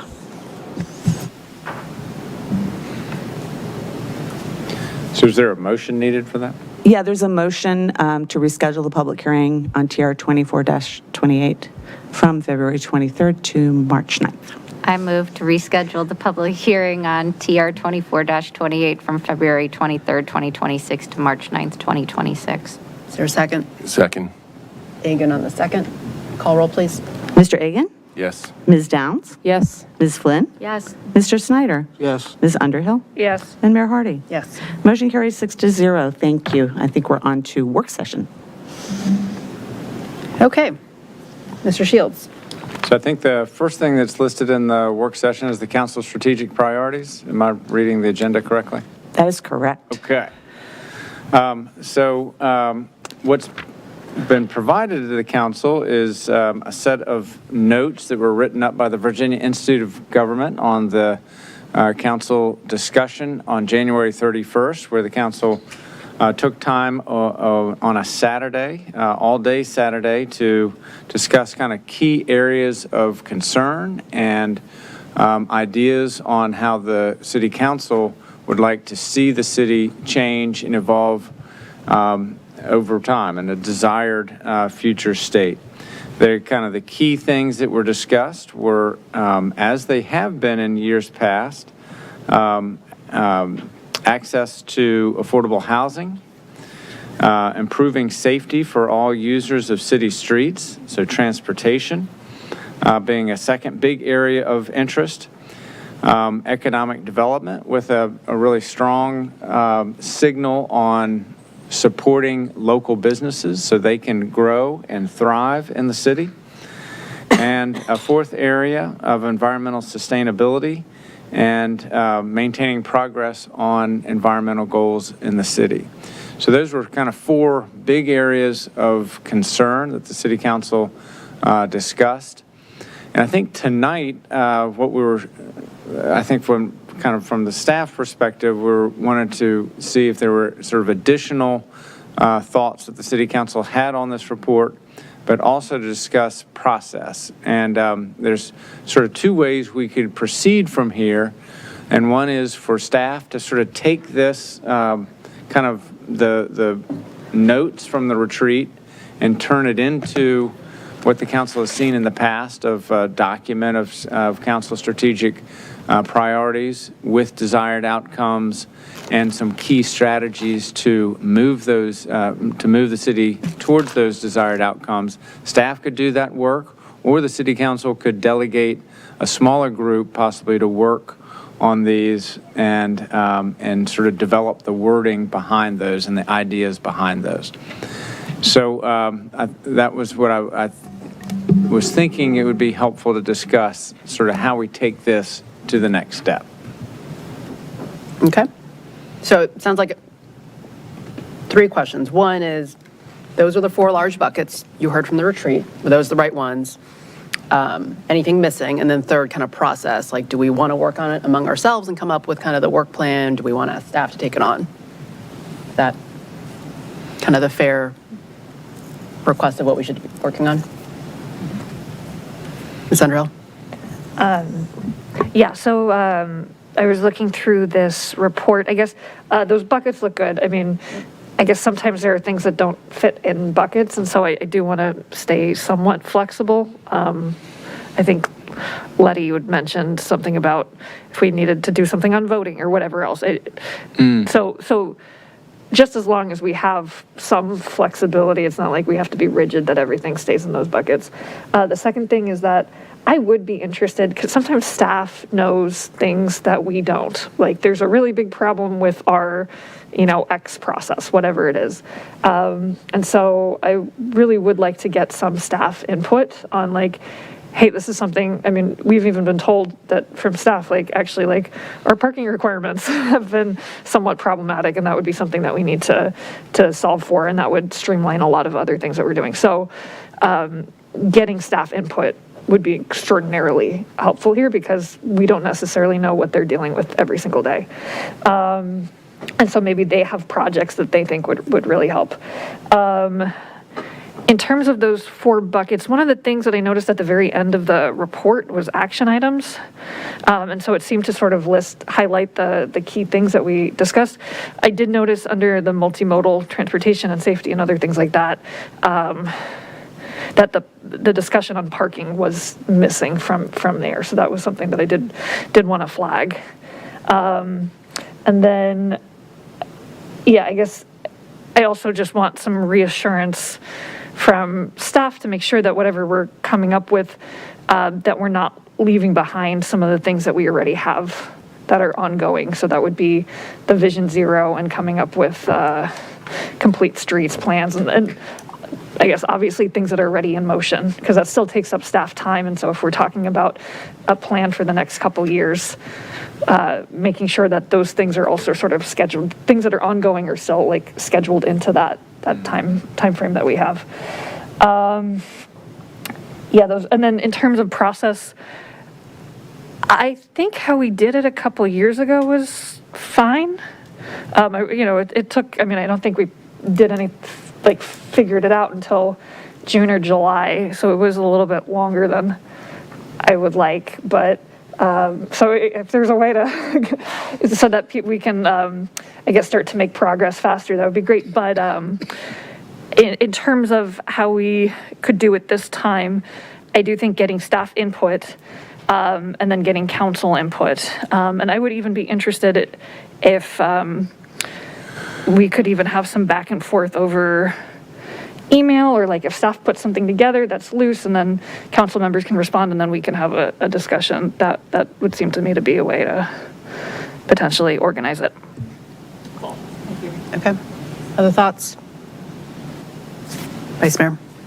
Thank you very much, Mr. Shields. And I'm happy to help out however I can, working with staff on, any of these.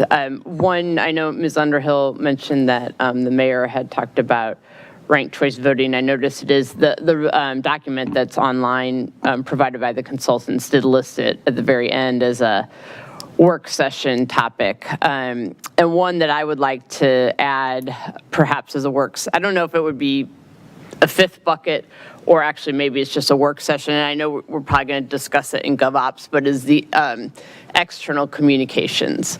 We consistently hear, I think Mr. Agan was just talking tonight about something about we need to inform people. We hear that over and over about every single topic we talk about. It's a lot of it comes down to communication, and we have got the phenomenal Mary Catherine in charge of our shop. So, I know there's been great movement in that area. But as we've talked about, just, with the local newspaper not being delivered to homes anymore and all that. So I think it could probably just, probably not enough for a 5th bucket, but maybe it's a work session. And as I said, we are probably going to discuss it in GovOps as well. And then my only other, that's it for now. At another point I know that Mr. Snyder, I know Mr. Snyder, you have great interest in Gordon Road Triangle. I'd be interested to see, as we talk about that's a big financial undertaking. And so I guess I'm just trying to think, again, this goes back to the communication piece. I'm not sure we would have the public support for something that, and I'd like to think about, can we do that, attack it piecemeal?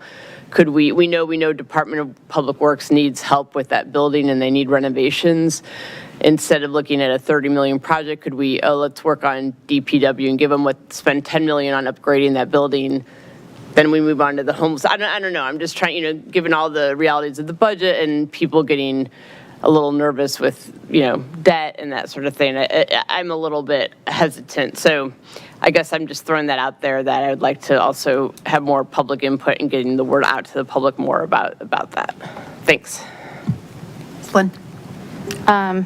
In terms of an approach, I would be comfortable with having staff kind of come back similar to like we did 2 years ago with kind of like pages on these, kind of like the high level, what do you propose? And also even looking at the last 2 years of strategic priorities, since these are relatively similar. What are the carryover items that we still need to sort of finish on from the last 2 years into these 2 years as a starting point for kind of focusing efforts, especially given kind of staffing capacity on some of these issues and funding capacity where we don't have kind of the depth of staff expertise where we may need. And then I agree with Ms. Downs on the sort of continued means of public outreach and even following up on Mr. Egan's remark about the request tracker, like things to continually look at and improve that, you know, if people are using the tracker, for example, it's still very cumbersome. And like, I'm like, oh, there's a benefit to using the tracker and I don't even want to use the tracker and I'm on council, like committed to using the tracker, right? Like if you have to log in or it's just not like as functional as you would hope it could be. Like I would, yeah, Google form would be like way easier and serve a similar purpose. So those sorts of, you know, still governance like aspects of like self-improvement as an organization to continue a focus on that we had sort of had in our fifth like good governance bucket that we don't need as much like council direction on, but I would still like to see the staff side kind of coming to us and reporting out on the continuation of those efforts and what's happening with other things like in that sphere as well. On ranked choice voting, I mean, I'll just say like, it ended up on this document. I think it was a 30-second conversation. It wasn't a conversation. It was a comment at the end of a retreat that was just like, we'll just lob ranked choice voting out there and it ends up on a document. And so I think if each of us took 30 seconds to lob out something, you would have ended up with potentially 7 different things. So I'm not looking to revisit it, but to sort of say there's consensus on taking up ranked choice voting on a work session item. I would push back upon that. I have made clear before, I think sort of ranked choice voting, I understand why people push for it. I understand why it works in certain places. I think it's sort of like an in vogue thing, and where we are with elections in the country right now, where we are situated as sort of a locality and having a nonpartisan council that does not have primary elections at all and does not have sort of the number of candidates that runs on a regular basis or the lack of sort of similarity across kind of, you know, values overall. I do not know that it's time well spent to take up ranked choice voting as a council, and like do not agree that it's actually listed among council strategic priorities based on how this came up in our council conversations. And I think it's a disservice overall to kind of having people have a level of trust and confidence in elections right now, given the noise, to be introducing methods of voting that people do not have the same confidence in terms of like how their ballot is treated and counted. So my 2 cents. So I agree with a couple of things my colleagues have said. I would like to see the parking on the underneath transportation. I think that's critical. I disagree with Councilmember Downs that we don't need a 5th group, because I think we do. I think we've heard it. Several things that don't fit under one of these 4, and whether we call it continuous improvement, government improvement, process, governance, whatever we call it, I think we have a 5th bucket that incorporates things like if we were to go down the road of ranked choice boards and commissions or external communication. There just needs to be a category that covers those items, and I think those need to be in there. As far as process, I wasn't here 2 years ago, so I don't know how that one worked. I think what I'm hoping to see maybe as the next step, though, is that breakdown of we have 5 major categories. What are going to be the list of items underneath the categories? The report from the retreat took a crack at it in a little bit. It's not as organized as I think we need to be as that first step. I wouldn't want staff to go spend a whole bunch of time doing a 1-pager on something that we're just going to look at and go, no, we're not going to put that on there. So just having that table of contents type of deal right off the bat, I think is a place to start. And then we get into a discussion, should ranked choice voting beyond there, I personally feel it's probably adds a level of complexity to already complex 3 or 4 position. It's not necessarily right for our particular situation. I think it's right for a lot of situations. I'm not convinced that it's right for our situation.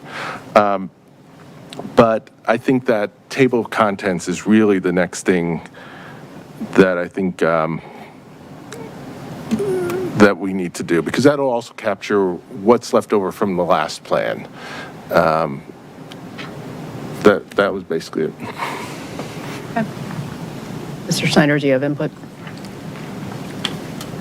Yeah, just to say that I think the 4 basic categories look pretty good. I think we have a challenge next fiscal year and perhaps several in the future of general affordability. So I think we're going to need a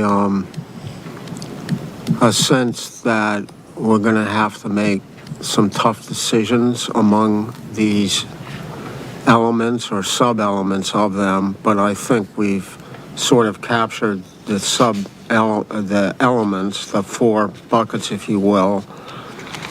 And I think the retreat notes were really valuable because I think they captured the continuum of views. So rather than trying to compress everything into, well, this is what the facilitator thought the majority view was, I think you've captured the full context of the continuum of views on these things. And I think that was really important and it seems a little disorganized, but I think it performs the more important function of working with staff and the general public to understand that there may be agreement on the 4 buckets, not total agreement on how to get there at this point and how you weigh one thing against another. So anyway, just I think the notes were at first blush, they seem to be disorganized, but the more that I thought about them, I thought they did a pretty accurate shorthand description of what the discussion was. So I'm comfortable with the 4 basic buckets, but I think the issue of financial sustainability, long-term and short-term, remains perhaps our number 1 challenge so that we continue to provide our citizens the core services that they expect us to provide. Thank you. Thanks. So to wrap up, I guess I'm trying to reflect on 10 years worth of work plans.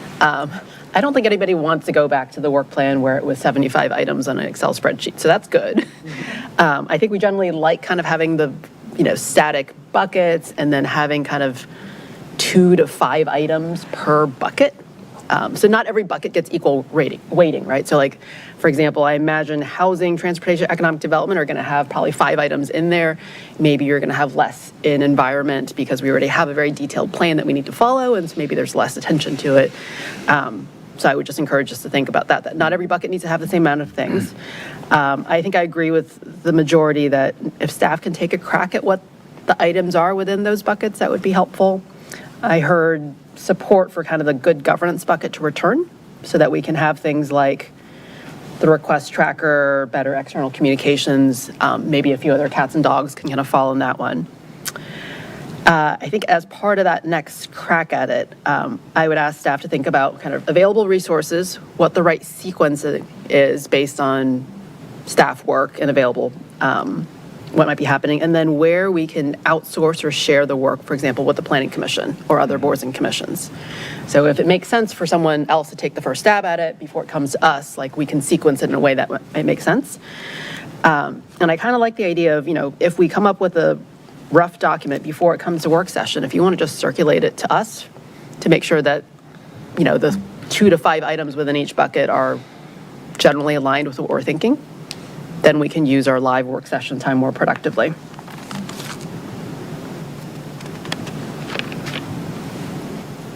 Does that seem like a fair next step in summary?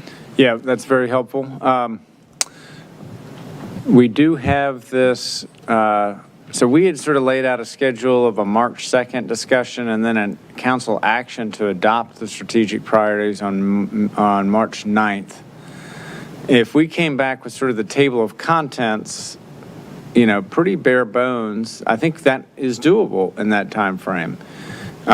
If it were more detailed, then we would need more time. But I think we could turn that around for you all to take a look at on March 2nd, sort of assess if we have the right table of contents in the 5 buckets. And what's helpful about sort of quick action on it is a snapshot. It's the city council sending a signal, a loud and clear signal of kind of here's what's most important to us.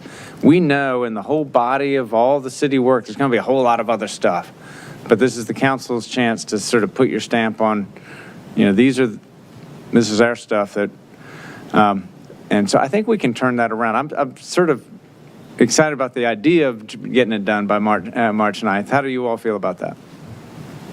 Okay. I mean, sooner would be even better because we're already 3 months into the year, but, which is why my point is I think the not really table a of two-year work contents by plan. March 9th, I think there's probably another level that. Now, one thing that you may not have noticed, but there's a little bit of a branding thing that this is the fiscal year 27 and 28 plan. So it actually doesn't start until July 1st. But that's always confusing. So that solves the, what do you do in that, like the dead months before an election and what happens before the new council seat? And it allows you to think about your budget in the context of, you know, we want to resource the things that we've articulated. But And just, I think that, do you think that 5th bucket being called good governance is broad enough? I think it's broad enough to kind of incorporate process improvements, external communications. I'm flexible. Yeah. But I think that's a good one, and I know we've had that in the past, so I think that's great. Yeah, I think that's reasonable. The only thing is that I do want staff to feel open to propose things that they feel like they need, and if something doesn't fit into this any of these categories, including good governance, I still want them to be able to propose it. So I don't want to limit us because we have these categories. And so because staff, I've seen in the past, they'll throw 50 things on the table. And so what I would say for staff, let's be think about things that we think are going to take a lot of political effort to solve. Like solid waste changes. That's the screen. That might not be on your radar screen right now, but we think might have to be, you know, whether you want it to be or not. And so that'll be our screen. Yeah, I would encourage you to have suggestions, maybe not underneath the buckets, but then there's an additional, and these are suggestions from staff that we can then look at and go, oh yeah, that's a good idea, or maybe not this year. I would like to say, based on the FY 27-28, once we adopt this, I don't want to wait until July to start working on it. And that won't be the case. That's right. If I could add, I think, you know, when we've been talking about the 5th bucket, it may also be a place to sort of formalize. I know we have legislative committee and we have our legislative program, but maybe it's a place to just house and give more considered thought to like what our proactive, affirmative, like legislative strategies should be, even if we're seeking to try to have our representatives, you know, sponsoring things that we are putting forward. Like it just has struck me the few years that we've been at Local Government Day, the same, you know, day as Vienna, for example, that they, you know, are there really making a pitch for specific things beyond like the certain bills, but like we want X for our tree canopy, and like that is the kind of council priority when they're there, or the like they were there to try to get the funding for the like visitor center, right? As kind of a thing particular to them. And so I appreciate all the work that goes into the legislative program, all the coordination that Ms. Mester does, all the tracking that we do, but it would be nice to maybe like house that somewhere throughout the year to be able to have ongoing kind of conversations so that we have time away from like the program and being in legislative session to think about how as we as a council can take the things we're hearing from residents and really craft and work with our representatives to sponsor things that we need. Okay, anything else on council priorities. Okay, we look forward to your draft of this first. Okay. Thank you, Mr. Shields. Good transition to the ledge discussion. Ms. Mester. That was a great segue. This is a work session item because there were several bills that came up and we were going into crossover, and so it felt like it was appropriate to have a corporate body discussion and not a committee of three. Because things have happened since we scheduled this, I have just 3 areas that I wanted to raise for seeking council's feedback to make sure I'm on the right path representing you. And then if there's anything else I missed that you all would like to highlight, we can do that for sure. The 3 areas, and I sent out emails in advance, so you have the tracking log and you have the budget update, so I'm just really narrowing in on a few things, not everything that you all are tracking. Starting with one would be House Bill 282, which is in colloquial terms the split tax rate, but where the improvements and the building can be a different tax rate. Right now, that is still alive. Has passed the House, but hasn't been scheduled yet for the Senate. It has remained as permissive, and it has remained listing the City of Falls Church. So my recommendation would be that we could continue to support it because it is permissive. And then council has the choice to discuss it as to whether it applies here and you like it or not. There's mixed opinions and perspectives from council on this bill in terms of implementing it. But in terms of just supporting it to get it across the finish line, I wanted to throw that out as a recommendation and then seek your concurrence so I know how to speak to the bill when it does get docketed. On that one, I think the bottom line is it grants us more authority. I think we want even more authority than the authority it grants us, but I'm happy to at least have more local authority than less local authority. And if it is something that we ever wanted to implement down the line, that would involve a pretty big discussion amongst council to figure it out. And so this is a case where I see no harm in getting more local authority. Okay. I agree. The notice towards the end, I think it gives us, in addition to the authority to do what's intended, it may also give us some flexibility for concessions and other things along those lines for projects that come later with some limitations. I may be thinking of the wrong bill too, so. Well, I will note it as permissive, and it would be a big community topic and might land on your work plan somewhere in the next 2 fiscal years if you chose to exercise the authority. The second area is tied to parking, and which is also tied to affordable housing. So I'm going to start with the parking. Right now, the bill that would prohibit any minimum parking threshold has failed to report from the Senate. So the one that's out there right now is House Bill 888. And this does provide for some minimum parking in multifamily and residential. It is dealing with being 1 mile from a transit station or zoning districts greater than 1 FAR. And so it has a bit of a balance compared to some of the bills. It gives up some local authority, but it doesn't have no parking minimums. And so that's one where it might be in the balance of helping with housing affordability and not losing all local authority, sort of a compromise bill. So I wanted to get a little feedback from council on that. 1 mile from a transit station is still pretty far. Usually you'll see a quarter mile, half mile, sort of that last walking distance, but this bill has already crossed over, so I'm not sure that much more amendments can happen because different people have tried different things. But it is a parking bill that's out there, and that's one that council has had different perspectives on that I wanted to raise for this evening. It is not docketed yet, but it's likely to be on committee March 2nd. Next Monday for local government Senate.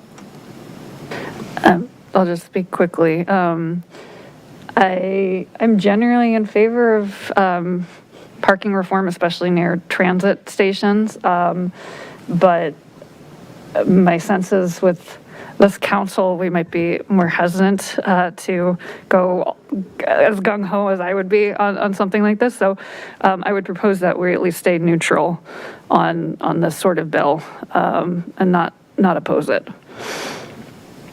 Thoughts? This is HB 888, the House bill. Pardon me? This is HB 888 for people who want to Yes. Google it. It's only for residential, not for commercial. The Senate version was commercial and residential. Reduces multifamily down to 0.5 within a mile of transit. I think if my memory serves me correctly, when we have multifamily mixed-use projects, we usually come down to be about 1 or 1 below 1 per unit, and actual utilization is probably around there as well. I also looked at Fairfax County's Parking Reimagined code update that they did 2 or 3 years ago, and this is actually pretty close to their adopted numbers for when it's next to transit-oriented development. So it's actually not that dramatic of a change because most jurisdictions already revised down your parking requirements when you're near transit.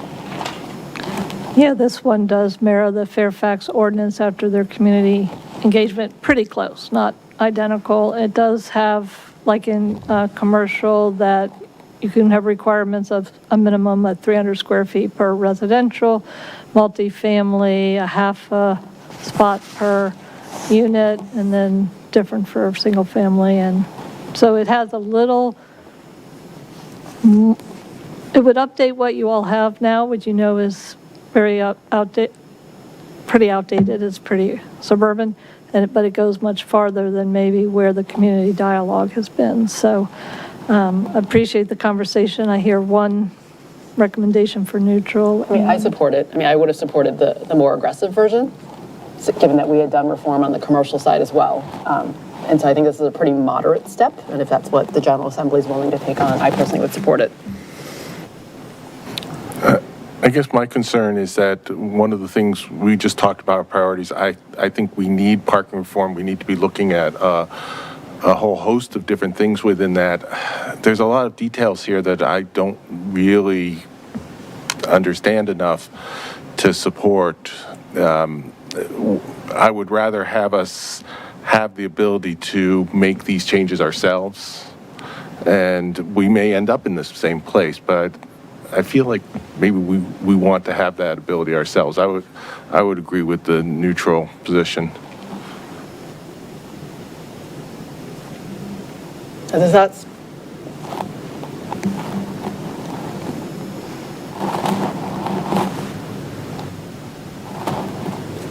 Anyone else?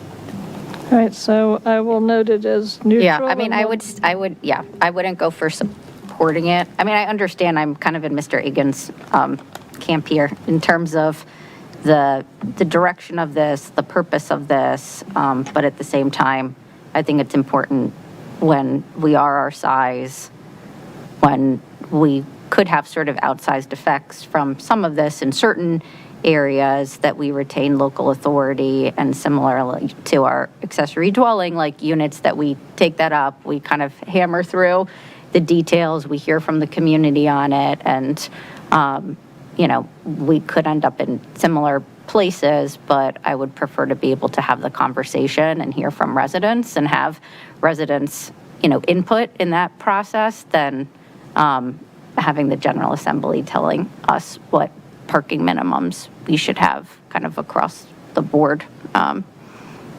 2.2 square miles. Mr. Snyder? Thank you. So I generally would oppose this kind of thing as a kind of an unfunded mandate, if you will, from the state. But I think if this is a thoughtful approach and we think that it's probably the best that's not only going to happen this session, but next session, then I think remaining neutral makes a lot of sense. So I'm not strongly opposed to it. I would prefer opposition, but I also want to be realistic, and I think the comment that the mayor made a minute ago, which was that there was lots more of an intrusion on local government authority that had been proposed, and if this is a reasonable approach to that, then I think it's worthwhile staying neutral. So I'm comfortable with a neutral position. And that actually just brings up a broader point I've made to actually both some of you as well as regional colleagues, is that I think in general we're seeing a lot of action from the General Assembly on housing, things that change local authority and change the balance. And my sense is that, and I've talked to VML about this, in fact, that if we keep saying no to everything, we're probably just going to get run over. And I think it makes more sense to be more collaborative, which I think is the tone shift that we're all trying to engender, is how to actually be more collaborative with the General Assembly on things to actually make the bills better, and actually have the opportunity to weigh in on that rather than just say flat out opposed, no and hell no, because I think we're just going to see things that we really don't like. And so I think it's important for us to look at the spectrum of bills that are coming through, especially now that we're a crossover. There may be versions that we really absolutely don't like, and we should say oppose on those. And then the ones that we're like, maybe we can live with this, or here's suggestions I would make. I think they'd be a lot more receptive to that conversation rather than localities continuing just to put up an opposition. So An example of that. Moderation makes sense here. So you're sort of saying pick your battles in a sense, right? Pick your battles and have the conversation, because I think that's where it does not serve us to just say no.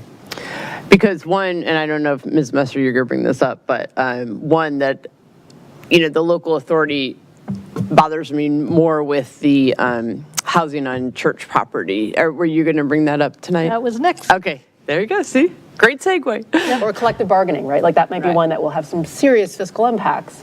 And so like we have to figure out where you're actually going to put your eggs and where you're going to lobby your concerns, right? Yeah, so this evening I did not plan to bring up collective bargaining because you all were pretty clear when we were in Richmond where we stood on that, and we're continuing to work it, not successfully yet, and then speed camera enforcement. I know where you all stand, so I'm good on that one. But that is a good segue into the other housing area. So there is, in terms of picking your battles, there is the by right residential and zoning districts that is too far on the other extreme of the continuum, and so that one consistently we've been opposing because that is consistent with your LEDGE program. The faith in housing has been an evolution, and then Senator Salim also had his transit-oriented development overlay, which had some good positive direction heading, but that one has now been carried over till next year, so there may be some ways to work with that aligns more with your all's redevelopment concept. But the faith in housing, there's a House one that's still out there and a Senate one.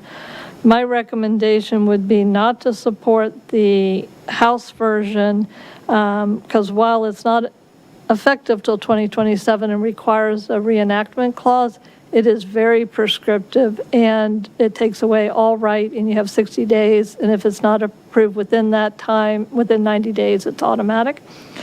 The Senate version, SB 388, has actually had some very favorable amendments that's moving it in a more positive direction for achieving housing affordability, affordable housing, but yet is still more of the by right. So that's why I definitely wanted to hear your feedback on it, because it is definitely taking away some local authority. So in particular, some of the amendments now, and this has come out of Senate and has been referred to the House.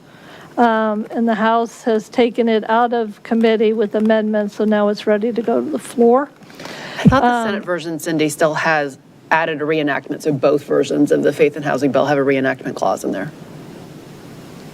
Okay, the version I brought up today, sorry, on 388 didn't have it. So the reenactment is good, but also the amendments, I think, are favorable. So, for example, it now would say there's a 45 feet height limit or the tallest height within 500 feet.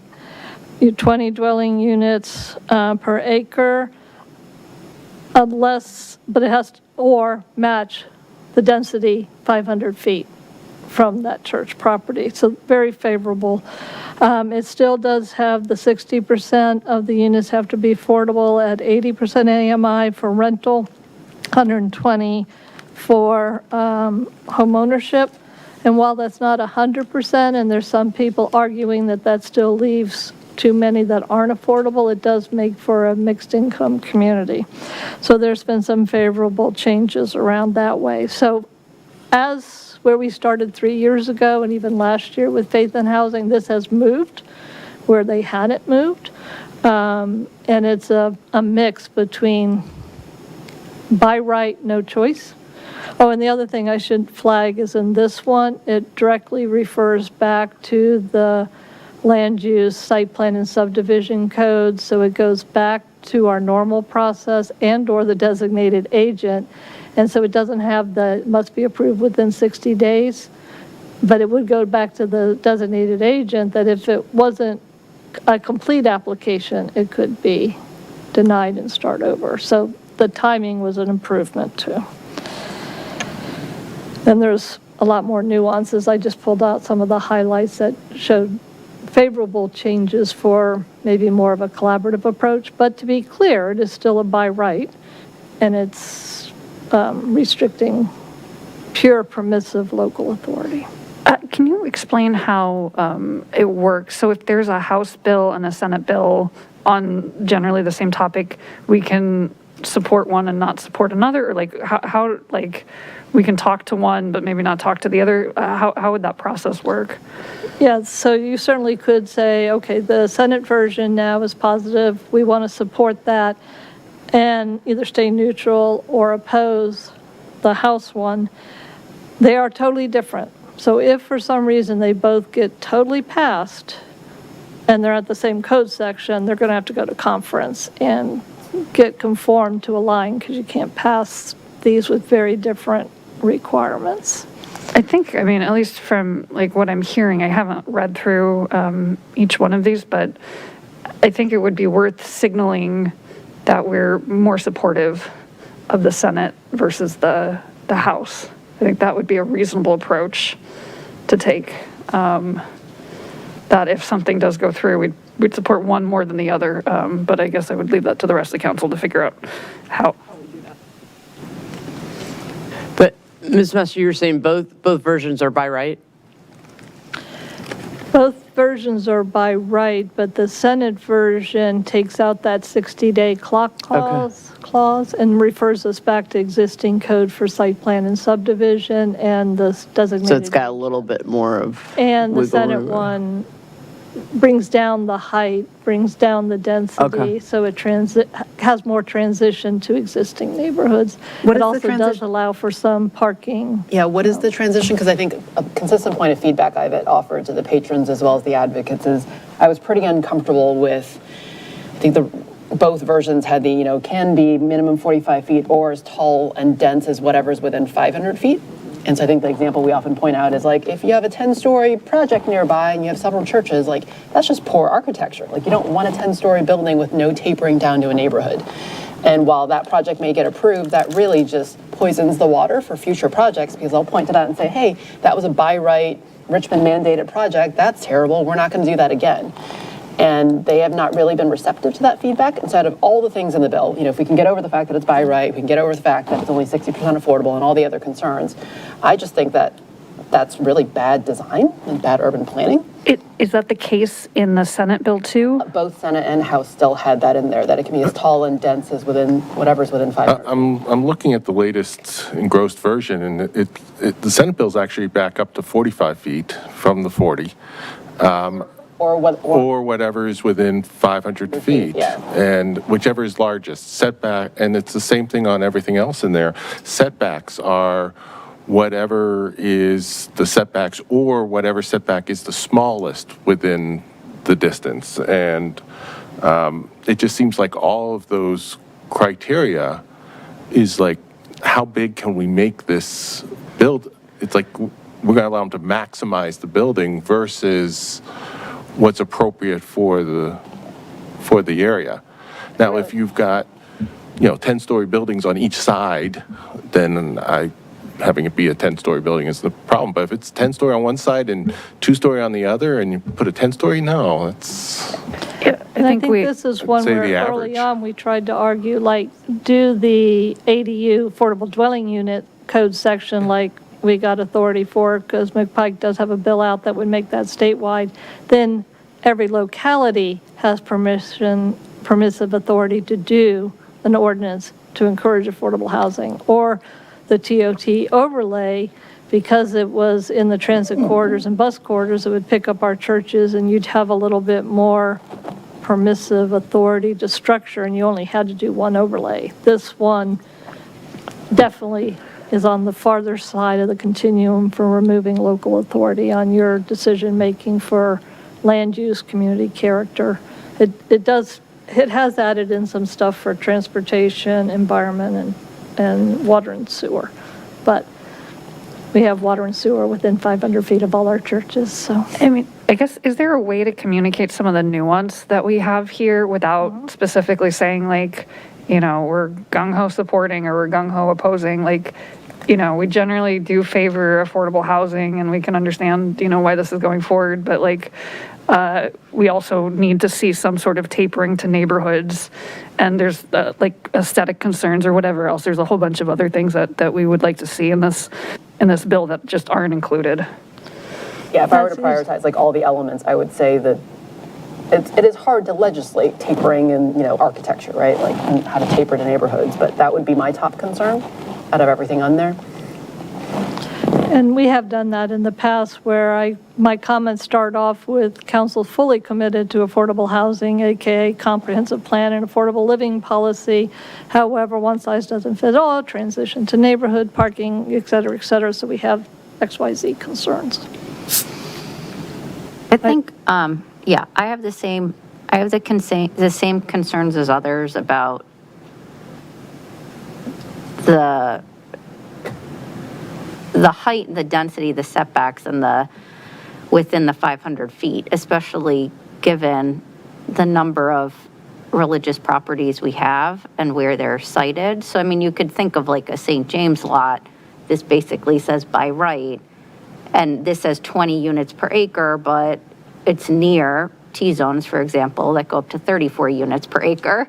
So you could have 34 units per acre at the height of Founders Row by right.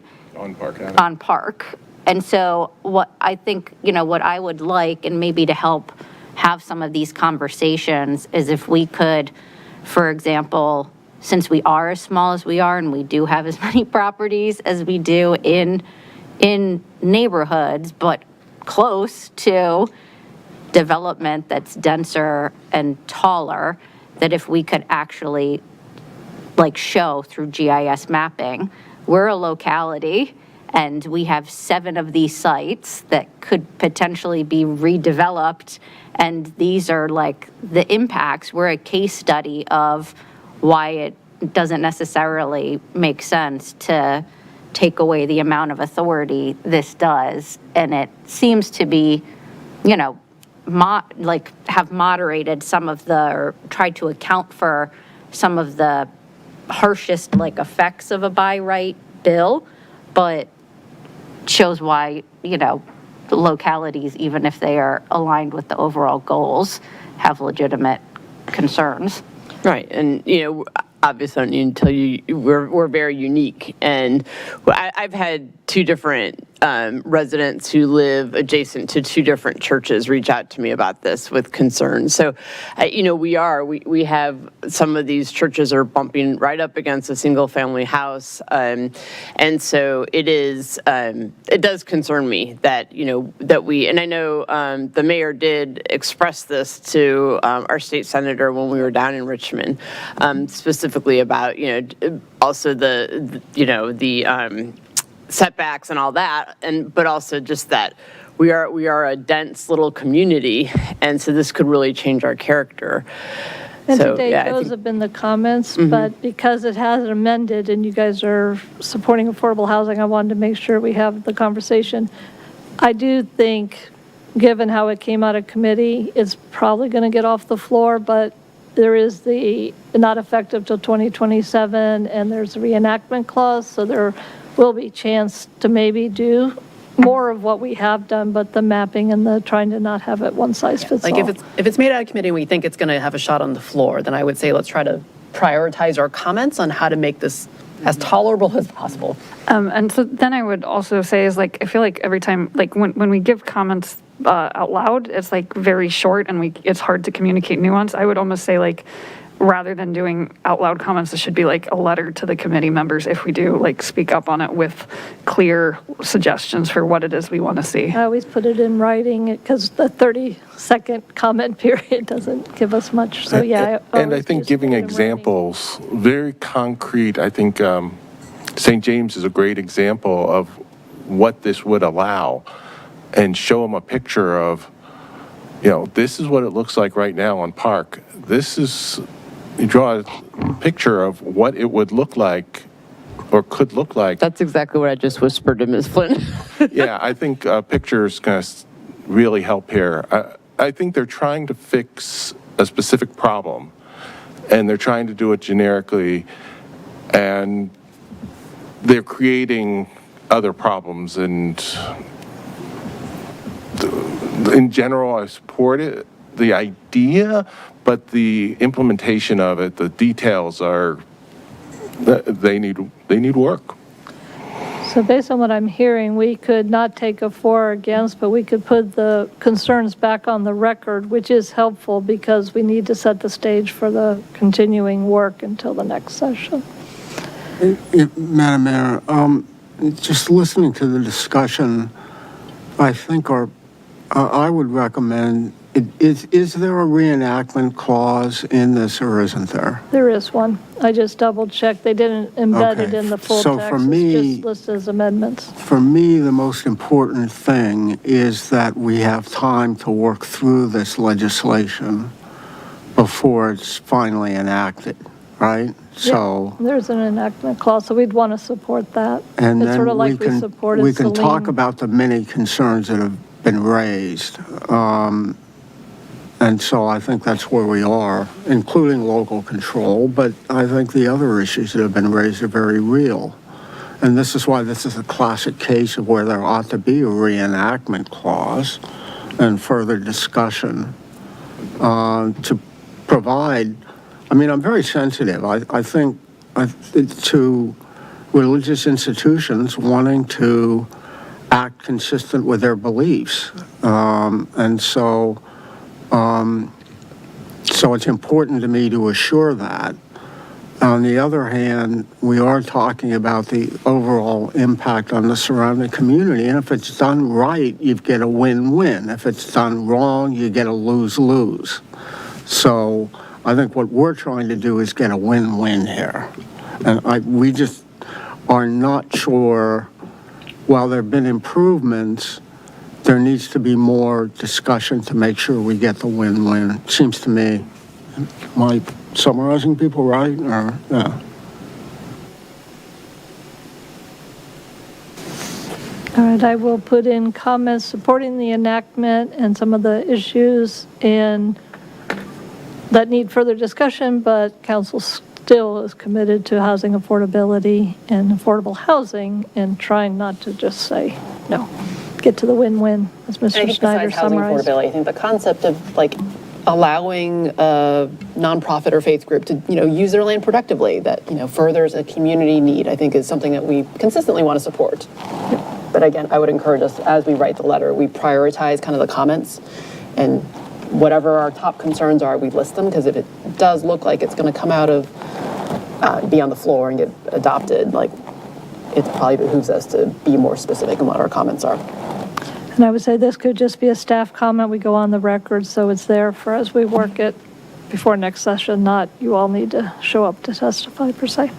Could I ask a question about the version that I'm looking at has this bracketed language that talks about for properties located within a designated historic district, and then says, that a building height shall be 60 feet of an existing building of 60 feet or greater in height is located within 500 feet of the property line, and otherwise the maximum shall be 45 feet.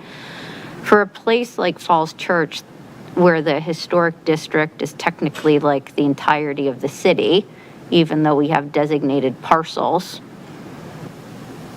how would this potentially apply? Would it mean that we would have a height maximum where we wouldn't have like it would be a height maximum of 60 feet, even if you had a 85-foot building within I 500 would want feet? to confer a little further with the Yeah. city attorney, but I don't believe in this state code reference we have what they consider the historic district, because that's a Okay. specific designation versus a historic house ordinance where you designate the property, but I'd want to verify. So the entire city is not in a historic district? No.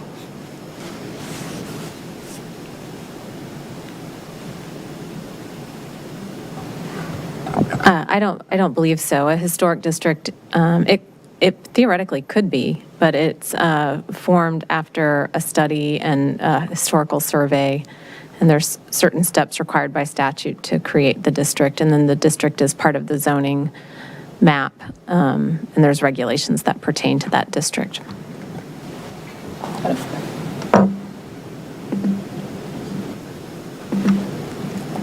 Okay.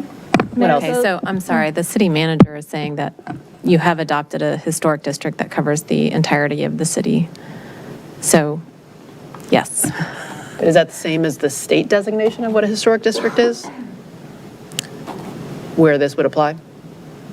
Well, so I haven't studied this. This is kind of just being asked right now, but it should be because the state sets forth enabling authority for how to create a historic district, and there's really only one source of authority for that, and the city would have had no choice but to create a historic district through that authority. So I would expect the answer to be yes, that they're one and the same. So then everything we just talked about is actually only capped at 60 feet? Well, yeah, well, I don't know, and it's bracketed language, but it was something that occurred to me as I was reading it. So, I mean, I think it's important to, I don't know why historic district would be higher. That's what I don't No, understand. max is 60, so it's not, then you don't have the 500 feet, Yeah, whatever's you within wouldn't, 500 yeah. feet. The max will be 60 feet. if you had a special exception building within 500 feet of the parcel. Oh, you'd be so that capped the at place is 60, the not at 500 feet. 95, Oh, yeah. okay. Yeah. I'll follow up on that specific item. Those were the key areas of bills that I wanted to touch base on this evening, so I appreciate that, council. Cindy, do you have other ones to raise with us? No, the other ones I feel confident that we I have support or a new oppose. one that I was just thinking about today, and I checked on the status, but it's actually one that our restaurants have asked me about before. It's House Bill 975. It's the mixed beverage alcohol ratio. So right now in Virginia, there's no such thing as bars. Like you essentially have to have 45% of your gross receipts come from food and 55 from alcohol. That's been a consistent concern from some of our restaurants as alcohol consumption has declined, and that's actually frankly where they make a lot of their money. And so they would like more flexibility from the Virginia ABC on that to change the ratio from 45% from food to lower if possible. That's actually a bill that is carried by now Senator Bennett Parker in Alexandria, and it looks like it passed the House. And so I don't know whether, we haven't discussed it before in the legislative committee, but I was asked recently by a restaurant on where that bill stands. So it looks like it's crossing over to the Senate, but I wanted to put it on staff's radar that I think this is something that our restaurant community, especially as we talk about how we can better support them, would like to see us support. That's HB 975. The number again was, sorry? Sorry? The number again? HB 975. I also heard about that one. One of the thoughts that went through my head was, do the restaurants raise the price of the food so that they can hit that ratio? And if the ratio is lower, would that open the door for them to lower the price of the food to draw people in and make their profit on the alcohol? I'm wondering whether this could actually incentivize lower food costs.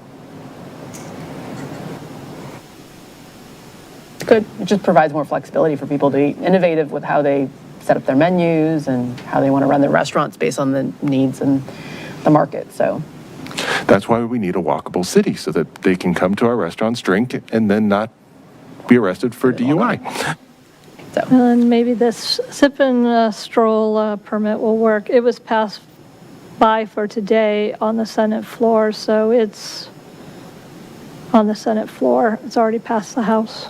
it came out of Senate committee as well, I guess, then? If it's on the Senate floor? Yeah, it was reported from Rehab and Social Services. Yeah, it's on the floor, but it was passed by for today, but I can't tell from here why. So if it's on the floor already, then we probably don't need to submit comments, but I just thought I'd raise it as something that our interns could help track, because all the discussions with restaurants, I think this is something that they would like us to see us support. Okay. Are there other legislative things to bring up? I will be reaching out to the legislative committee because on Thursday, our speed camera bills that we support will be up on the agenda, so I'll coordinate with the leg committee on that. Okay. Great.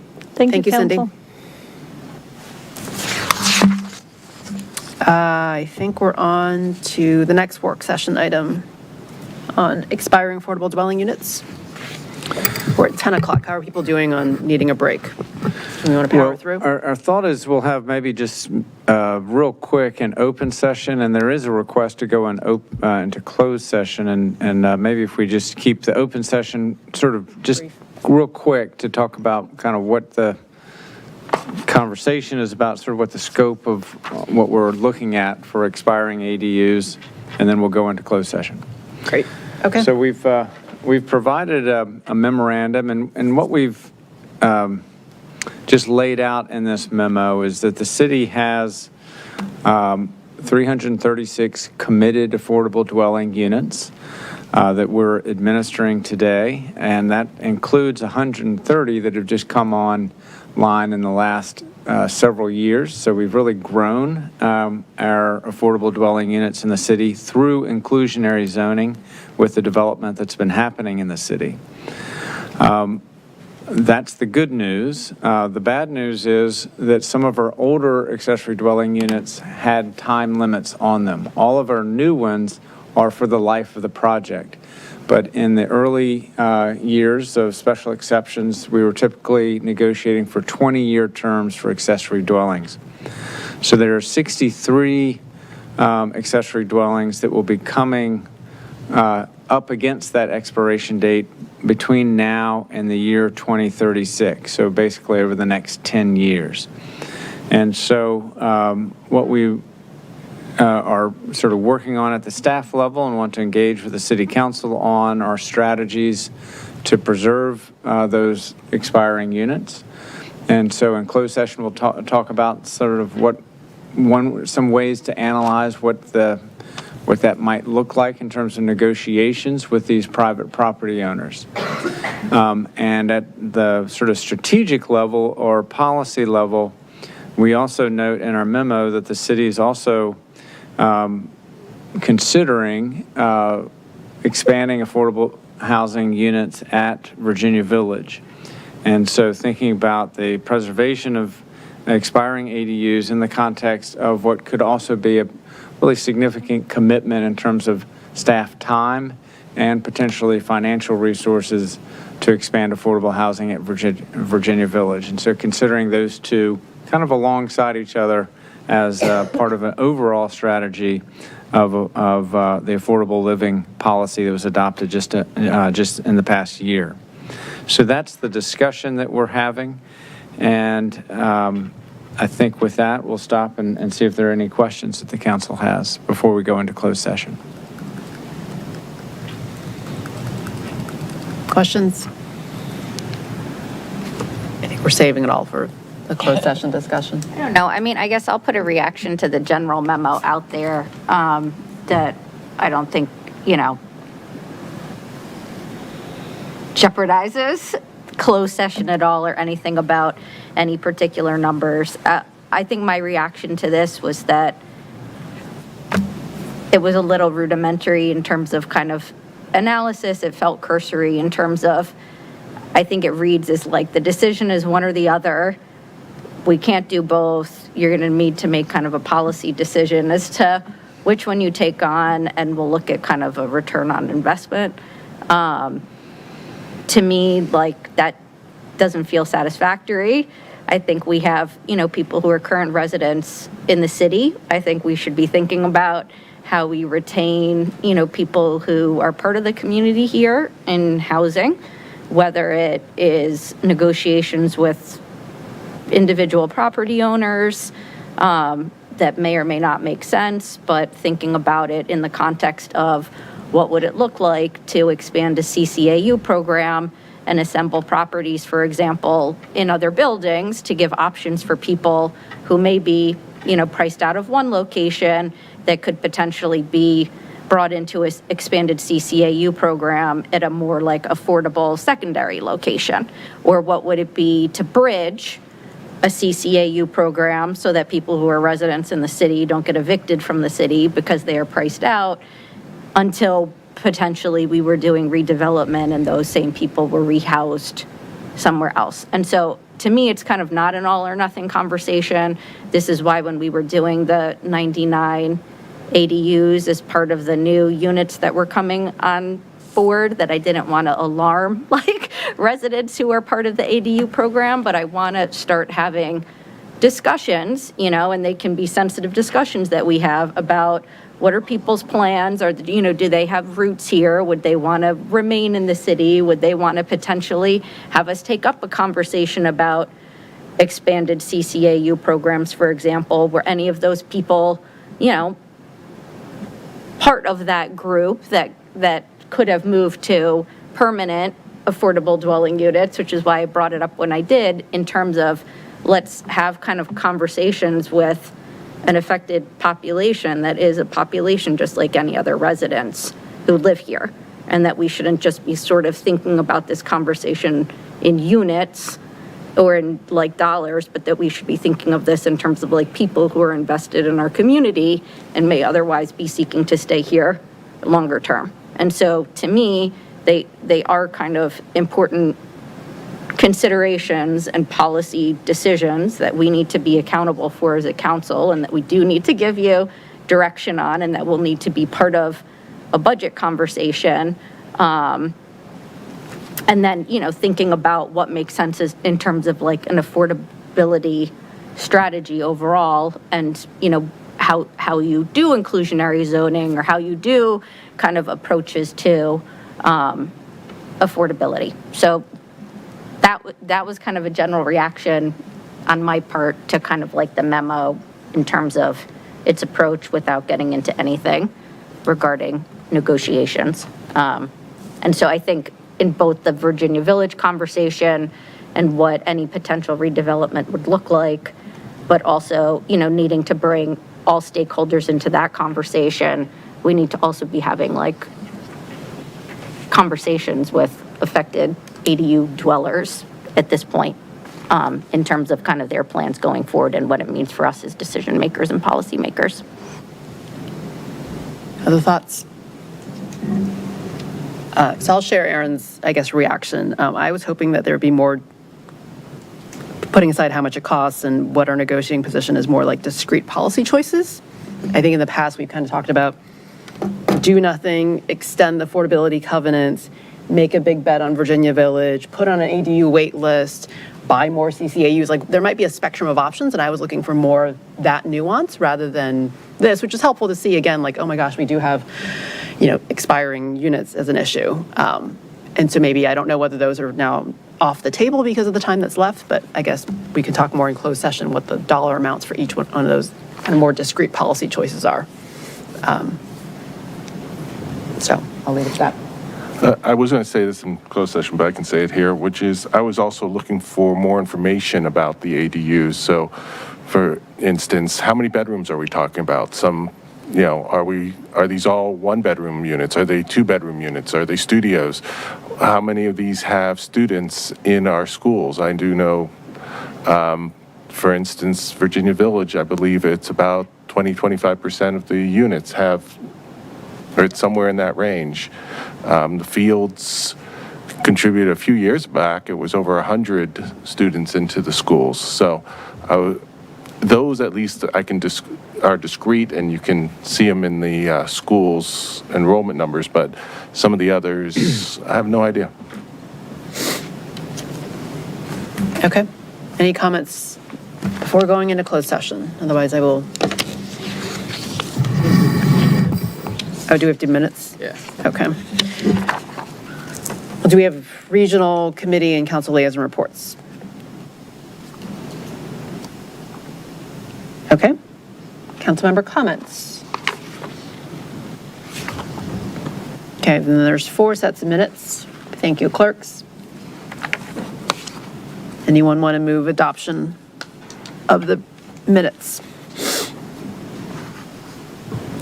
I move that we approve the minutes of April 14th, 2025, January 5th, 2026, January 12th, 2026, and February 9th, 2026. Is there a second? I'll second. I have one quick comment. This actually came up at another one. The April 14th, 2025, am I allowed to vote on that one since I was not a member of the council at the time? You can just... You may, it's at your discretion. All right. Okay, I think I heard a motion and a second. We'll just do a voice vote. All in favor? Aye. Any opposed? Okay, minutes are adopted. Thank you. Okay, let's do our closed session now. Upon a motion made by Downs. and seconded by Flynn. Flynn and passed by vote of the City Council, council went into closed session pursuant to Virginia Code 2.2-3711A3, discussion or consideration of the acquisition of real property for a public purpose or the disposition of publicly held real property where discussion in an open meeting would adversely affect the bargaining position or negotiating strategy of the public body, specifically the acquisition of property interests for the provision of affordable housing, and Virginia Code 2.2-3711A8, consultation with legal counsel employed or retained by a public body regarding specific legal matters requiring the provision of legal advice by such counsel, specifically legal advice pertaining to the acquisition of property interests for the provision of affordable housing. Councilmember Egan. Yes. Connolly is not here. Downs? Yes. Flynn? Yes. Snyder? Yes. Underhill? Yes. Hardy?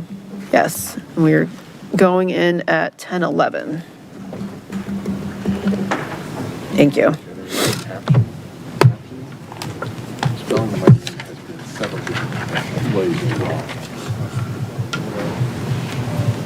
Wyatt sent a message out that he was going to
But anyway, yeah, because she's asked us about the city maintaining weeding that trolley parking truck.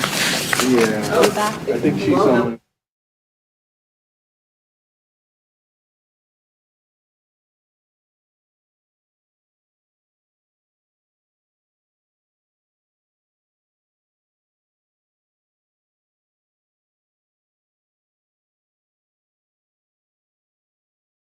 We're back from closed session upon a motion made by Downs? and seconded by Snyder. and passed by a vote of the city council. Council reconvened in open session. Councilmember Egan. Yes. Connolly's not here. Downs. Yes? Flynn. Yes. Snyder. Yeah. Underhill left. Hardy, yes. We are coming out at 11:13 p.m. And now for the certification. Upon a motion made by Snyder. and seconded by Flynn. and passed upon affirmative roll call vote in open session, it was certified that one, only public business matters lawfully exempted from open meeting requirements, and two, only such public business matters as were identified in the motion by which the closed meeting was convened, heard, discussed, or considered in the closed session or meeting by the body. Egan. Yes. Connolly's not here. Downs. Yes? Snyder. Yes. Underhill's not here. Hardy, yes. Okay, is there any more business to do tonight? I don't know that I got, I'm Oh, yes. sorry, Flynn, you were on the Yes. second page. Yes. Apologies. Is there anything else we need to cover for business tonight? Okay, let's adjourn. Good night, all. Thank you. 11:14. Sorry, Celeste, you lost the bet.